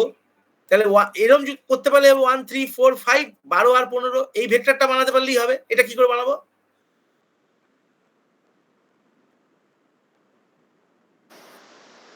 তাহলে কি লিখবো? সি হ্যাঁ কমা 12 15 15। গেটিং? এটা 1 থেকে 5 হয়ে যাবে, তারপর 12 15 এর মধ্যে অ্যাড হয়ে যাবে, পুরো ভেক্টরটা হয়ে যাবে। Okay, that's the way we should do it. Okay fine. So I will write here combine এই ভেক্টরটা তার সঙ্গে 12, তার সঙ্গে 15, ভেক্টরটা কমপ্লিট হলো, কমা দিয়ে all variables. Is that okay? Is that okay? Run. I am seeing that. দেখো 1 2 3 4 5 12, 12 এখানে ডট দিয়ে দিই, যেটা কমা হবে। So you will get everything. Is that fine? Any question? না ঠিক আছে। Okay. Can anybody tell me remove the observation 10 to 20? 10 থেকে 20 এই অবজারভেশন গুলো বাদ দিয়ে দেখাতে হবে। How can I do that? Again, দেখো খুব সিম্পল। ডিসিলেক্ট করতে হবে। Yes, T select, third bracket. দেখো তার মানে অবজারভেশন ডিলিট করতে মানে কি, ভ্যারিয়েবল সব থাকবে, সো কমার ডান দিকে সব থাকবে। এবার বলো এখানে কি লিখবো? 10 থেকে 20 বাদ দেবো কি করে? পারবে আমি জানি, কেউ একজন বললো ডিসিলেক্ট। আগে 10 থেকে 20 সিলেক্ট করো। কি করে লিখবো? 10 থেকে 20 সিলেক্ট করতে গেলে 10:20, এটার মানে হচ্ছে 10 থেকে 20টাকে দেখাও। আর এবার যদি তুমি এটাকে মাইনাস করে দাও তাহলেই হয়ে গেল। মাইনাস মানে কি ছিল? 10 থেকে 20 বাদ দিয়ে দেখা। Is that okay? Is that okay? That's it. দেখো তুমি এখানে 10 থেকে 20 থাকবে না, ওই দেখো 9 এর পরে 21 হয়ে গেছে। Is that fine? হ্যাঁ sir. Great. So we have done many things. আমরা এখন অব্দি টুকটাক করে একটা কিছু দাঁড় করালাম, ডেটা ফ্রেম কি করে ডিল করা অল্প স্বল্প বুঝলাম। আজকে আমাদের ক্লাসটা শেষ হওয়ার আগে আমরা একটা খুব ইন্টারেস্টিং জিনিস করবো, একটা এক্সেল ফাইলকে আমরা সত্যিকারের ডেটা ফাইলকে এবার নেব। আমাদের কাছে প্রচুর ডেটা ফাইল আছে, আজকে যেটা নেবো এটা অ্যাকচুয়ালি সত্যিকারের নয়, সেটাও একটা বাজে ডেটাই। এইটা দিয়ে শিখে তারপর একটা সত্যিকারের ডেটা নেবো। বাজে হলো ডেটাটা হচ্ছে এইটা। আমার কাছে একটা ডেটা আছে, আমি এটা সবার সঙ্গে শেয়ার করবো একটু পরে, যখন আমি ওই আমাদের টেলিগ্রাম চ্যানেলে এবার আজকে এখন থেকে আমি ডেটা ফাইলগুলো আপলোড করা শুরু করবো। সো লেটস সে আমি একটা ডেটা ফাইল নিয়ে কাজ করছি, তার নাম হচ্ছে, ধরো এটা আমার PSD24 ডেটা, এটা আমার ফোল্ডার। সবাই কি করবে, নিজের মেশিনে ডেটা বলে একটা এরকম রিসার্চ কোর্স ওয়ার্কের আন্ডারে একটা ডেটা বলে ফাইল বানাবে, ওখানে আমরা সিএসভি ফাইল টাইলগুলো রাখবো। তো এই ফাইলটা নিয়ে আমি এখন কাজ করছি কম্বাইন্ড। কি বলছি আমি, আরেকটা ফাইল আমরা পরে কাজ করব যখন আমরা গ্রাফ আঁকবো। এটা একটা প্রজেক্টের ফাইল, লিগাল উইড এজ, এটা একটা ইউএস এর একটা বড় প্রজেক্ট হয়েছিল, তার ফাইল। আমরা কম্বাইন্ড বলে একটা, এই হচ্ছে ডেটা, এই দেখো কম্বাইন্ড, এটা একটা সিএসভি ফাইল। এটা নয়, দেখবে ওপেন হবে, এই এটা হচ্ছে সিএসভি ফাইল। এটা একটা বটানিক্যাল গার্ডেনের ডেটা। কি ডেটাটা, মানে এই বটানিক্যাল গার্ডেনটায় কেউ ভিজিট করতে যায়, এবং বিভিন্ন স্পিসিসের ডেটাগুলোকে কালেক্ট করে। ঠিক আছে, বায়োলজিতে খুব ডেটা কালেকশন রিলেটেড কাজকর্ম হয়। হ্যাঁ, মানে সেই জন্য ওই ডেটা কালেকশন ব্যাপারটা এলেই ওই কোনো একটা জন্তু জানোয়ার গাছপালা এগুলো চলেই আসে, খুব বেশি ইউজ হয়। তো সেক্ষেত্রে কিছু ট্র্যাডিশনাল ডেটা পাওয়াই যায়। যেমন এখানে যদি লক্ষ্য করো, রেকর্ড আইডি মানে ওই রেকর্ডটার আইডি চেনার জন্য, কোন মান্থ, কোন ডে, কোন ইয়ারে ভিজিট করা হয়েছিল। প্লট আইডি মানে ওই জঙ্গলটার একটা আইডি আছে কিছু একটা, 2, ফরগেট অ্যাবাউট দ্য নেম, ওদের কাছে লেখা আছে 2 মানে হচ্ছে অ্যামাজন, 3 মানে হচ্ছে সাউথ আফ্রিকা, এরকম। স্পিসিস মানে হচ্ছে কোনো একটা অ্যানিমেলকে দেখেছে, তার স্পিসিস এনএল, নিশ্চয়ই তার একটা পুরো ওয়ার্ড থাকবে। সেক্স হচ্ছে মেল না ফিমেল। হিন্ড ফুট লেংথ, এটা কোনো একটা পায়ের দিককার কোনো হবে, লেংথ হবে, হিন্ড ফুট লেংথ, সেটা মেজার করেছিল, দেখা গেছিল একটা অ্যানিমেল। ওয়েট ওর মাপতে পারেনি, তাই ব্ল্যাঙ্ক। যার মাপতে পেরেছে তার হয়তো গ্রামে ওয়েট দিয়েছে। জেনাস মানে again it's a biological term, genus, species, ট্যাক্সা, plot type, মানে ওর কোন জেনাস, কোন স্পিসিস, কোন ট্যাক্সা গ্রুপে পড়ে, ওদের এগুলো term. So this is what they have collected. এখন এই ডেটাটা কালেক্ট মানে অসংখ্য আছে ডেটা, এরকম ভাবে ওরা সারা বছর ধরে পৃথিবীর প্রান্তরে প্রান্তরে ঘুরে ঘুরে প্রত্যেকটা এনিমেলের এই ডেটাগুলোকে বিভিন্ন দপ্তর থেকে কালেক্ট করে এনে ধরো তোমায় দিয়েছে। এখন এখান থেকে আমরা বিভিন্ন রকম অ্যানালিসিস করব, পরে করব। অ্যানালিসিস করার জন্য আমাকে ডোমেনটা জানতে হবে না, এখন তোমরা টুল শিখছি সেগুলো দেখবো।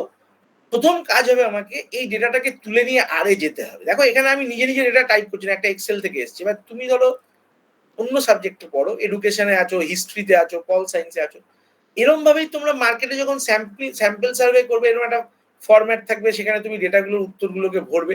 So end of the day that is also a CSV বা text file. Now the question is how do you load this data into our R. কারণ যারা মার্কেটে বা রাস্তা থেকে ডেটা কালেক্ট করে তারা তো কেউ আর জানে না, তারা বসে বসে আরে একটা একটা করে রেকর্ড ঢোকাবে না, ডেটা ফ্রেম বানাবে না। ওরা কোনো একটা এক্সেলের মতন জায়গাতে এগুলোকে পরপর টাইপ করে যাবে, লাস্টে তোমার হাতে জমা দিয়ে দেবে, ভাই তুমি এটাকে অ্যানালিসিস করো। Okay, even though it's an Excel, so যে কোনো এক্সেল ফাইলকে তুমি সেভ অ্যাজ যদি করো, সেভ অ্যাজে গিয়ে এখানে CSV বলে একটা অপশন থাকে, CSV সিলেক্ট করে দিলে ওটা একটা CSV ফাইলে কনভার্ট হয়ে যায়। CSV মানে কমা সেপারেটেড ফাইল। কমা সেপারেটেড ফাইল মানে অ্যাকচুয়ালি এই ভ্যালুস গুলো দুটো ভ্যালুর মধ্যে এক্সেলে খুলেছি বলে দেখাচ্ছে, আসলে এর দুটো ভ্যালুর মধ্যে কমা দিয়ে সেপারেট করা থাকে। যে কোনো CSV ফাইল মানে কমা সেপারেটেড। একটা থাকে টেক্সট ফাইল, ট্যাব ডিলিমিটেড ফাইল, এগুলোর মানেগুলো একটু জানা দরকার।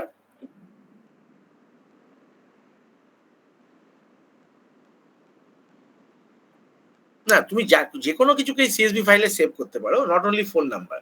দেখো আগে মানেটা বুঝে নাও, তাহলেই বুঝে যাবে। ধরো তুমি একটা এক্সেলের মধ্যে, বা তুমি ধরো এখানে একটা মনে করো কারো নাম লিখলে N1, তার এজ লিখলে 24, তার ইনকাম লিখলে 1 লাখ।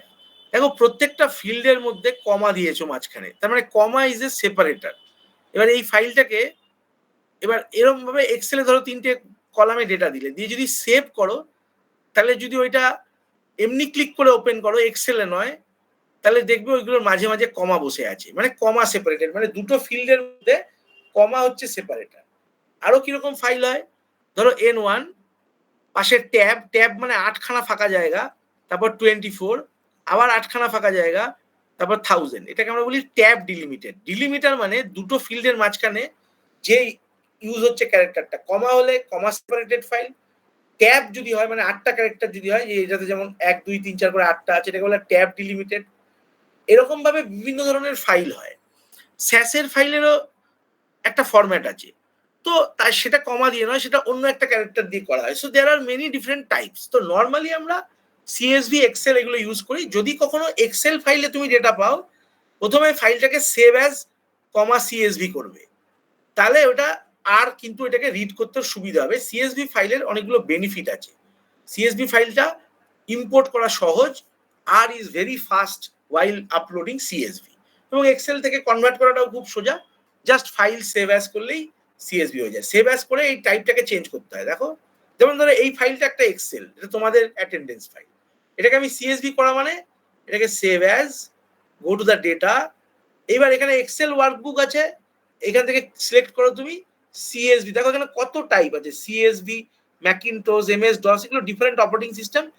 এইটাকে সিলেক্ট করবে যেটা জেনারেল কমা ডিলিমিটেড ফাইল। দেখো কমা ডিলিমিটেড মানে দুটো ফিল্ডের মাঝখানে কমা থাকে, ওকে। ট্যাব ডিলিমিটেড মানে দুটো ফিল্ডের মাঝখানে ট্যাব থাকে, রাইট। এবার এইটাতে যদি তুমি সেভ করো তাহলে দেখবে এইটার নামটা, যেমন ধরো এইটার নামটা যদি লক্ষ্য করো, দেখো মাইক্রোসফট এক্সেল দেখাচ্ছে ঠিকই, যেমন এই যে কম্বাইন্ড ফাইলটা যেহেতু সিএসভি, দেখো লক্ষ্য করে এখানে কি লেখা আছে, মাইক্রোসফট এক্সেল কমা সেপারেটেড ভ্যালু ফাইল। আমার মেশিন থেকে যদি মাইক্রোসফট এক্সেলটা কেউ তুলে নেয় তখন এটাতে ক্লিক করলে তুমি দেখবে কমা কমা কমা কমাতে একটা বড় ফাইল তৈরি হয়েছে। Are you getting what I am saying? Is that okay? তাহলে প্রথমেই এক্সেলটাকে নিয়ে সেভ অ্যাজ করে সিএসভি তে কনভার্ট করে দেবে, that's it. Now let's come back to our R. এবার এটাকে আমরা আরে তুলবো, এটা হচ্ছে আমাদের মেন কাজ এখন ফার্স্ট। আচ্ছা, আরে তুলতে গেলে কয়েকটা বেস্ট প্র্যাকটিস আছে যেগুলো ভালো করে লক্ষ্য রাখো। এই কাজগুলো আমাদের কিন্তু ল্যাবে বসে বসে প্রত্যেকটা কাজ শুরু করার আগে এগুলো করতে হয়। দেখো আমি কি লিখেছি, load combined CSV file into R object. একটা আর এর অবজেক্টের মধ্যে অ্যাসাইন করতে হবে। যেমন কারকে করেছিলে, কার বলে যে ফাইলটা ছিল একটু আগে করলে, কিন্তু কারটা করতে কোনো অসুবিধা হয়নি। দ্য রিজন ইজ ওটা আর এর ভেতরেই ছিল। এগুলোকে বলে ডট আর ফাইল। যদি আর এর কোনো কিছু হয় তাকে আমরা ডট আর ফাইল বলি। আর এর প্রপ্রিয়েটারি টুল ডট আর ফাইলকে ইজিলি হ্যান্ডেল করতে পারবে, নো ডাউট। সেই জন্য আমরা জাস্ট ইকুয়াল টু লিখে দিলেই কাজ হয়ে গেছিল। কিন্তু সিএসভি বা কোনো এক্সটার্নাল ফাইল কিন্তু আর এর প্রপ্রিয়েটারি নয়, তাকে লোড করার জন্য আমাদের কিছু জিনিসপত্র লাগে, মানে লোডার লাগে, লোডার যেটা সাহায্যে আমরা লোড করবো। ডট আর ফাইল হলে কোনো লোডার লাগবে না, ইজিলি লোড হয়ে যাবে, বিকজ ইটস প্রপ্রিয়েটারি টুল। আর এই কাজ করছো তুমি। নাও সবার প্রথমে আমরা কি করব, যা কিছু এখন আমরা করব সবকিছু একটা ডিরেক্টরির মধ্যে আমরা করতে চাই। মানে যদি তুমি এখানে লেখো, ধরো একটা কমান্ড আছে গেট ডাব্লিউডি, এটার মানে হলো গেট ওয়ার্কিং ডিরেক্টরি, মানে কারেন্টলি তুমি কোন ডিরেক্টরিতে ম্যাপড হয়ে আছো। এটা যদি তুমি চালাও, দেখো বলছে ডি ডেস্কটপ, তার মানে আমার এখন, এটা আমি কেন বলছি, কারণ প্রত্যেকে বাড়িতে যখন গিয়ে কাজ করবে সবার আলাদা আলাদা হবে, সেটাকে সেট করতে হবে ঠিক করে। মনে করো তোমার যে সোর্স ফাইলগুলো সেটা এই যে পিএইচডি ডেটা ফোল্ডারের মধ্যে তুমি সব সময় রাখছো। এই পার্টিকুলার কাজের জন্য একটা নির্দিষ্ট ফোল্ডার আমরা করেছি, ধরো এইটা ফোল্ডারের লোকেশনটা এইটা। তার মানে আমার ডেটাটা লোড করব, তার ঠিক লোড আর কোথা থেকে লোড করবে, এই ফোল্ডারের ভেতরে ঢুকে লোড করবে। এবার কারেন্টলি এই আর সিস্টেমের ডিফল্ট ডিরেক্টরিটা ডেস্কটপের সঙ্গে ম্যাপ করা আছে। তার মানে এখন যদি আমি ডেটাটাকে লোড করতে যাই তাহলে ও ডেস্কটপে গিয়ে খুঁজবে, যেটাও পাবে না। তার মানে যেটার থেকে তুমি যেটা লোড করবে তাকে তুমি প্রথমে কারেন্ট ডিরেক্টরি বানাও। সেটা কি করে বানায়, খুব সুন্দর। প্রথমে গেট ডাব্লিউডি রান করো, যদি অ্যান্সারটা এইটা আসতো, এইটা যদি অ্যান্সারটা আসতো তাহলে খুব ইজি হয়ে যেত। তার মানে ডিরেক্টরিটা সেট করা আছে কিন্তু অ্যান্সারটা এরকম আসেনি, তার মানে আমাকে এটাকে চেঞ্জ করে এটা আনতে হবে। গেট ডিরেক্টরি মানে এখনকার কারেন্ট ডিরেক্টরি, এটাকে যদি চেঞ্জ করতে হয় সেট ডিরেক্টরি, সেট ডাব্লিউডি আমি চেঞ্জ করতে চাইছি। ওকে, কি চেঞ্জ করতে চাইছো সেটাকে এখানে বসাও। তো আমি চাইছি হচ্ছে, লক্ষ্য করো এইটাকে আমার ডিরেক্টরি সেট করতে চাইছি যাতে কিনা আর গিয়ে এর মধ্যে খোঁজে। সো পুরো জিনিসটাকে কপি করো, পাথটাকে লক্ষ্য করো আমি কি করলাম, এই পুরো পাথটাকে কপি করলাম। দেখেছো পুরো পাথটা, উপরের পাথটা, এটাকে কপি করলাম করে এর মধ্যে আমি একটা কোর্সের মধ্যে এটাকে দিয়ে দিলাম। এইটার মানে হচ্ছে আমি আর কে বললাম যে তোমার গেট ডাব্লিউডি অন্য জায়গায় আছে, ডেস্কটপে ম্যাপ করা আছে, তুমি সেটাকে ঘুরিয়ে এর দিকে ম্যাপ করো। এর দিকে ম্যাপ করলে সুবিধাটা কি, জাস্ট ও ওই ডিরেক্টরিটাতে গিয়েই আমার ডেটা ফাইলটা খুঁজবে। যদি সেটা না করো সেটার উপায় আছে, দেয়ার আর মেনি আদার ওয়েজ, কিন্তু this is the best way. সবার প্রথমে যেখান থেকে ডেটাগুলোকে পড়বে ওইদিকে মুখটাকে ঘুরিয়ে দাও পুরো সিস্টেমটা, যাতে কিনা আর ঝামেলাই না থাকে। এটাকে অল্টারনেট ভাবে করা যায়, এটা না করেও। সেটা আমাদের এখন শেখার দরকার নেই, পরে যদি সময় হয় বলবো, বা না বললেও ক্ষতি নেই, আমাদের কোর্সটা করতে কোনো অসুবিধা হবে না। Is it clear to everybody?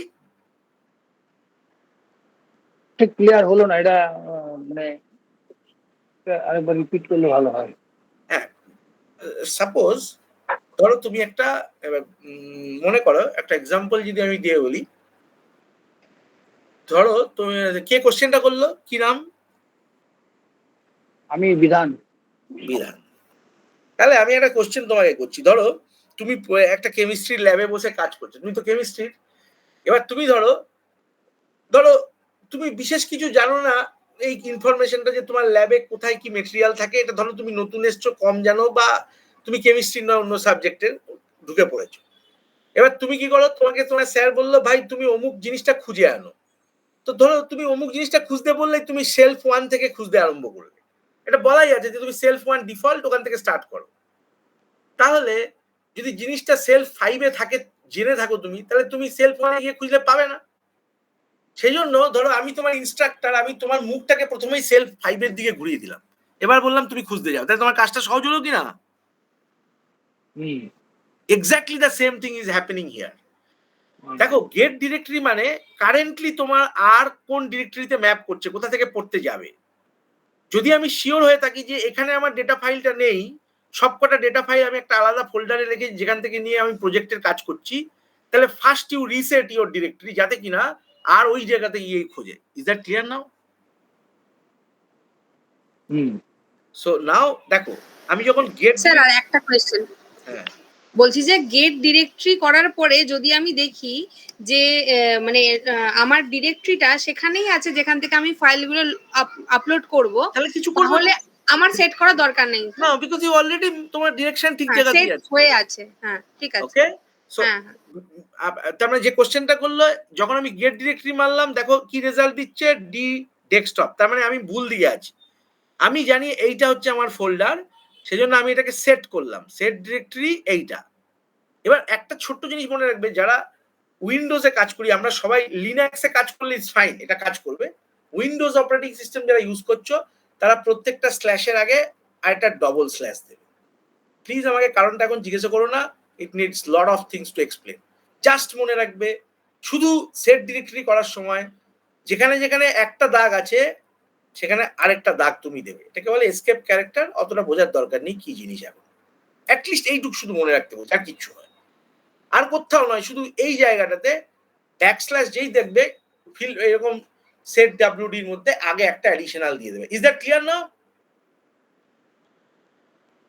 Is that clear?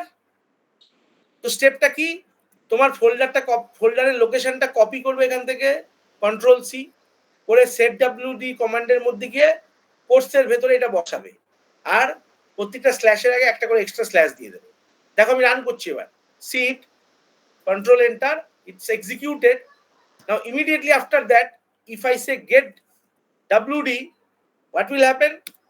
I will see my directory, D drive, PSD coursework, PSD 2024 data. Is that okay to everybody?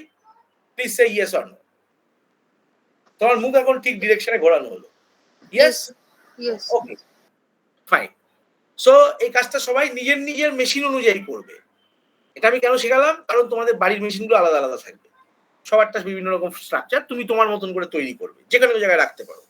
Now load the combined CSV, this is very very important. এবার যখনই এতদিন পর্যন্ত তুমি যা কিছু শিখেছো, I need another 2-3 minutes that we will end the class. এতদিন পর্যন্ত যা কিছু শিখেছো বাই ডিফল্ট আর এর মধ্যে যা থাকে সেটাই শিখেছো, এক্সট্রা কিছু লাগেনি। এটাকে আমরা বলি বেস আর কমান্ডস। যা কিছু শিখছিলাম এটা বেস আর প্যাকেজের মধ্যে আছে। এই ফার্স্ট টাইম আমরা নতুন একটা প্যাকেজ এখানে লাগবে আমাদের কাজ করতে। না, what is package? Package is something like, মনে করো এরকম একটা জিনিস যে বেস আর এর বাইরে একটা অন্য জিনিস নিয়ে যদি কাজ করতে যাও, আগে সেই প্যাকেজটাকে কল করতে হয়। ঠিক আছে? কিভাবে কল করে, যেমন ধরো এই সিএসভি ফাইলকে পড়ার জন্য আমরা একটা কমান্ড ইউজ করব, রিড। এই দেখো read.csv, এইটা আগেকার দিনে ইউজ করতো, এখন একটা খুব অ্যাডভান্স কমান্ড বেরিয়েছে read_csv। দেখো মজার ব্যাপার, আমি কিন্তু খুঁজে পাচ্ছি না, দেখো নেই লিস্টের মধ্যে _csvটা নেই। তার কারণ কি, বেস আর কমান্ডের মধ্যে এইটা ছিল না। বেস আর কমান্ডে read.csv ছিল, which is a not that good. এখন এই নতুন যে সিএসভি ফাইল রিডারটা এসছে সেটা অনেক বেটার। সেটা কোন প্যাকেজের মধ্যে থাকবে, একটা অ্যাডিশনাল প্যাকেজ ক্রিয়েট করে কোনো একজন ফ্রিল্যান্সার এটা বানিয়েছিল। It has much more powerful, it is much more powerful than read.csv। তাহলে সেটা আমরা দেখতে পাচ্ছি না। কেন দেখতে পাচ্ছি না? বিকজ তার জন্য আমাদের একটা লাইব্রেরি অ্যাড করতে হবে। লাইব্রেরি, এটাকে আমরা বলি you add the library reader. আস্তে আস্তে মনে থেকে যাবে সব। রিডার বলে একটা লাইব্রেরি আছে। রিডার লাইব্রেরির ভেতরে আর এর বিভিন্ন রিডার আছে, বিভিন্ন জায়গা থেকেও রিড করতে পারে। আমার পিপিটিটার মধ্যে দেখবে দেয়ার আর মেনি ওয়েজ আছে। এখানে দেখো অনেকগুলো জায়গা থেকে আর রিড করতে পারে। তোমরা পড়লে এখন বুঝতে পারবে পিপিটি গুলো। So let me just open it. দেখো সিএসভি থেকে রিড করতে পারে, .txt থেকে রিড করতে পারে, এক্সএলএস থেকে করে, স্যাস ফাইল থেকে করে, এসপিএসএস থেকে করে, স্যাস ট্রান্সফার ফাইল থেকে করে, স্ট্র্যাটা বলে একটা টুল আছে সেখান থেকেও করে। So all this things need lots of new readers, কারণ এই সবগুলো নতুন নতুন ল্যাঙ্গুয়েজ। সেজন্য পুরনো আরেক যে রিডারটা ছিল তার থেকে অ্যাডভান্স রিডারটা এখন এই রিডার বলে একটা প্যাকেজ আছে। তো first you need to attach this library. দেখো একটা জিনিস লক্ষ্য করো, এই যে জায়গাটার মধ্যে এই যখনই তুমি রান করবে, you just run it. So library reader added. তুমি এই লিস্টের মধ্যে যে প্যাকেজের মধ্যে এখানে যে ডান দিকে দেখতে পাচ্ছ প্যাকেজ, এই যে এটার মধ্যে দেখবে এখানে রিডার বলে একটা প্যাকেজ অ্যাটাচড হয়ে গেছে। আর এ যাও, নিচের দিকে থাকবে PQR। আশা করি সবাই দেখতে পাচ্ছ।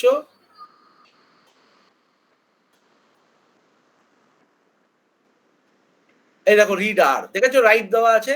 ওটা আরে এটা লিখতে রাইট, হবে, হ্যাঁ আরে ওখানে লিখতে হবে লাইব্রেরি রিডার। Library reader. এটা লিখলে পরে দেখো তুমি লক্ষ্য করে যে রিডার এখানে রাইট চিহ্ন হয়ে গেছে।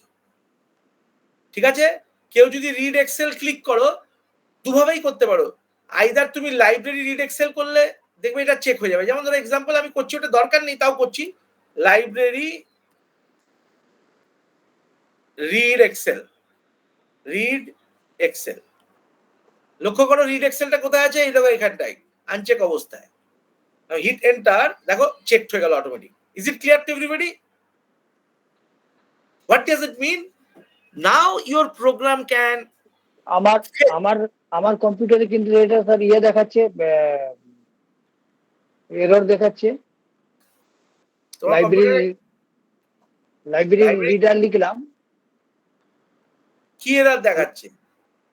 ওখানে দেখাচ্ছে error in library reader, there is no package called reader.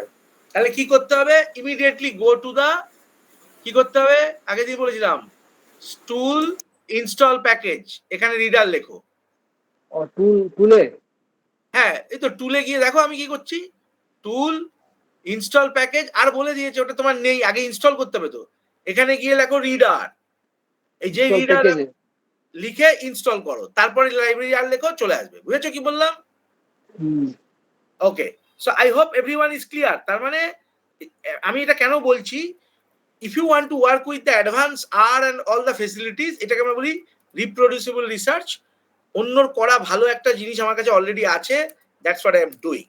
So let me enter it. So আমার লাইব্রেরি রিডার, তার মানে এখন আমার কাছে লাইব্রেরি রিডারের ভেতরে সব ফাংশনালিটি এই প্রোগ্রাম ইউজ করতে পারবে। এইবার যখন আমি লিখছি দেখো read underscore, দেখো now you are getting read underscore CSV and the location is reader। লক্ষ্য করো ওখানে আছে দেওয়া। Are you getting everyone? Please say me yes or no. Yes or no? Yes, sir. So simple idea, read CSV and just then give the name of the file. What is the name of the file?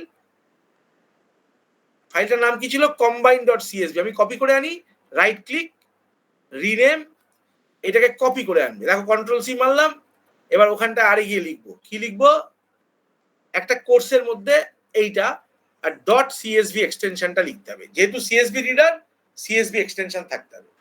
নাও ধরো আমি এবার এটাকে load করবো একটা অবজেক্টে, অবজেক্টের নাম দিচ্ছি ধরো সার্ভে বা যা খুশি দিতে পারি। Survey equals to this. That means what I am saying to my R, use the read CSV reader from this reader class. গিয়ে কম্বাইন CSVটাকে নিয়ে চলে আসো। কোথায় যাবে নিতে? ওর ডিফল্ট ডিরেক্টরি যেটা সেট হয়েছে ওখানে ঢুকবে এবং সেখানেও পাবেও, পেয়ে ওই ডেটাটাকে তুলে এনে সার্ভের মধ্যে ঢুকিয়ে দেবে। সে run see things are executed. দেখো তুমি কত কিছু লেখা দেখতে পাচ্ছ এখানে, সাকসেসফুলি রান। এই দেখো এই সব জিনিসগুলো উঠে এসেছে, everything is there. Okay, now let's view the survey file. Say if I view survey, দেখো সার্ভে লিখলেই চলে আসবে survey, you will see that file here. Is that okay to everybody? Please say yes or no.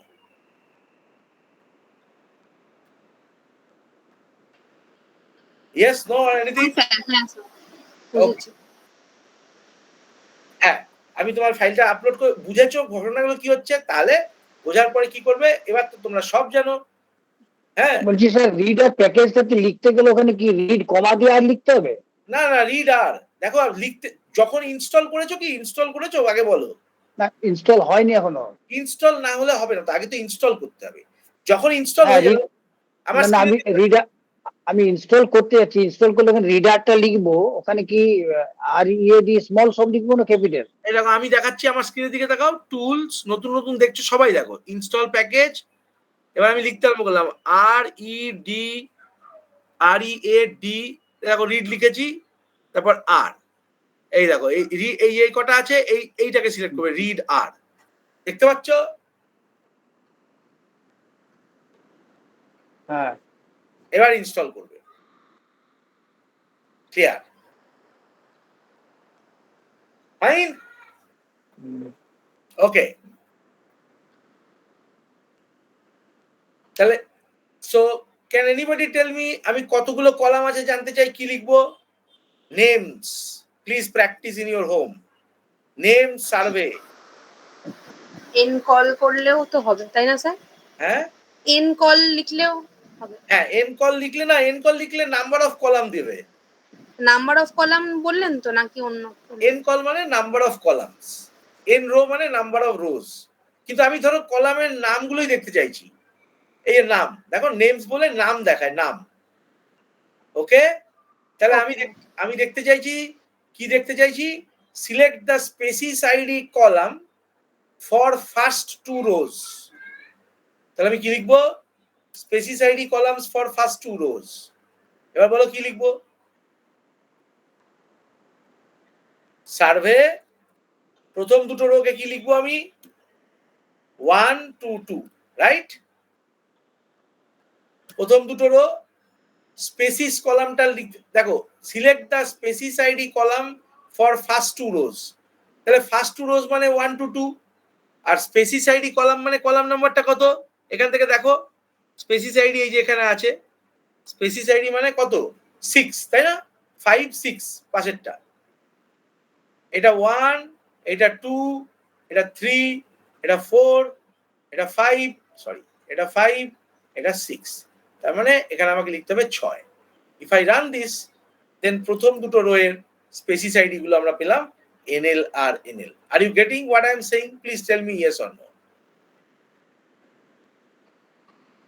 Sir আমারটা তো install হচ্ছে না, ওরা বলছে যে download and install the appropriate version. তোমার আর যদি ইনস্টল হয়, ওটাও ইনস্টল হবে ইন্টারনেট থাকলে। আর যে ভার্সনটা লেটেস্ট আছে ওটাই কি ইনস্টল হয়েছে? হ্যাঁ হ্যাঁ, আরটা তো হয়েছে, ওইটা ইন্টারনেট। তুমি ল্যাপটপ নিয়ে আসবে অফিসে, ক্লাসের দিন ল্যাপটপ নিয়ে আসবে, আমাদের ইন্টারনেট থেকে আমি করে দেবো। যদি তোমার ঠিকঠাক না হয় আমি তাহলে বুঝতে পারবো। Everyone clear? It is clear to everybody? Yes or say yes or no. The first question. Fine. Now let's solve the other two. এটা হলে আমাদের শেষ। আমরা খুব স্লো যাচ্ছি, কিছু করার নেই, we need to complete everything. So tell me, select all the male animals surveyed in the year 1980. দেখো এটা একটা কোশ্চেন, এটাকে আমরা প্রোগ্রাম লিখে লিখে বার করছি, দেখো কত সহজ। প্রথম কথা হচ্ছে select all the animals survey থেকে, তাহলে ফার্স্টে you need that survey data frame, then third bracket. Now the male animals, তাহলে মেল অ্যানিমেলস মানে এটা সেক্স বলে একটা আছে, ওর মধ্যে মেল আর ফিমেলটা আছে, right? So let me view the survey file. View করলাম, দেখো সেক্স এম মানে মেল, এরকম ভাবে ফিমেল হচ্ছে কিছু থাকবে এফ। ওকে, তাহলে আমরা এখানে কি লিখবো?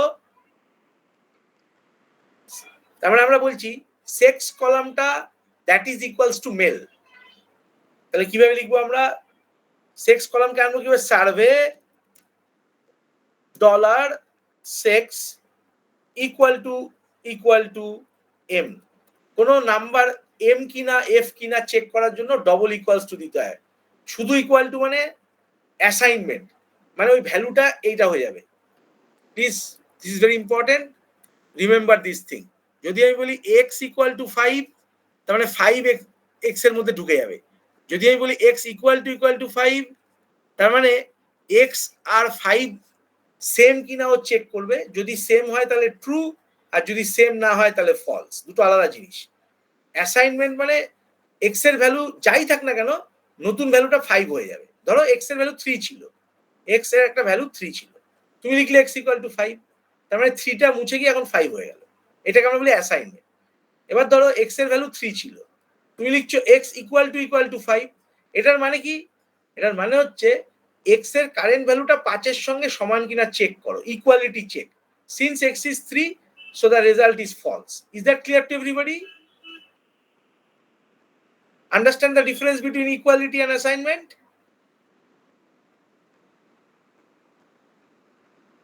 Yes, sir. Yes. ওকে, সো এখানে আমরা ইকুয়ালিটি ব্যবহার করলাম কারণ আমরা চেক করতে চাইছি মেল কিনা ফিমেল। তো এইটা চালালে পরে, এটা হচ্ছে চালালে আমরা পাবো কি? এবার যদি চালাই, what happened?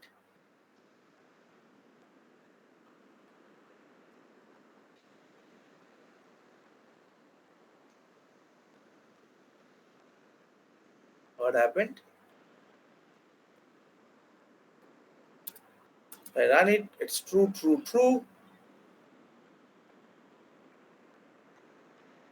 Okay, then survey. Okay,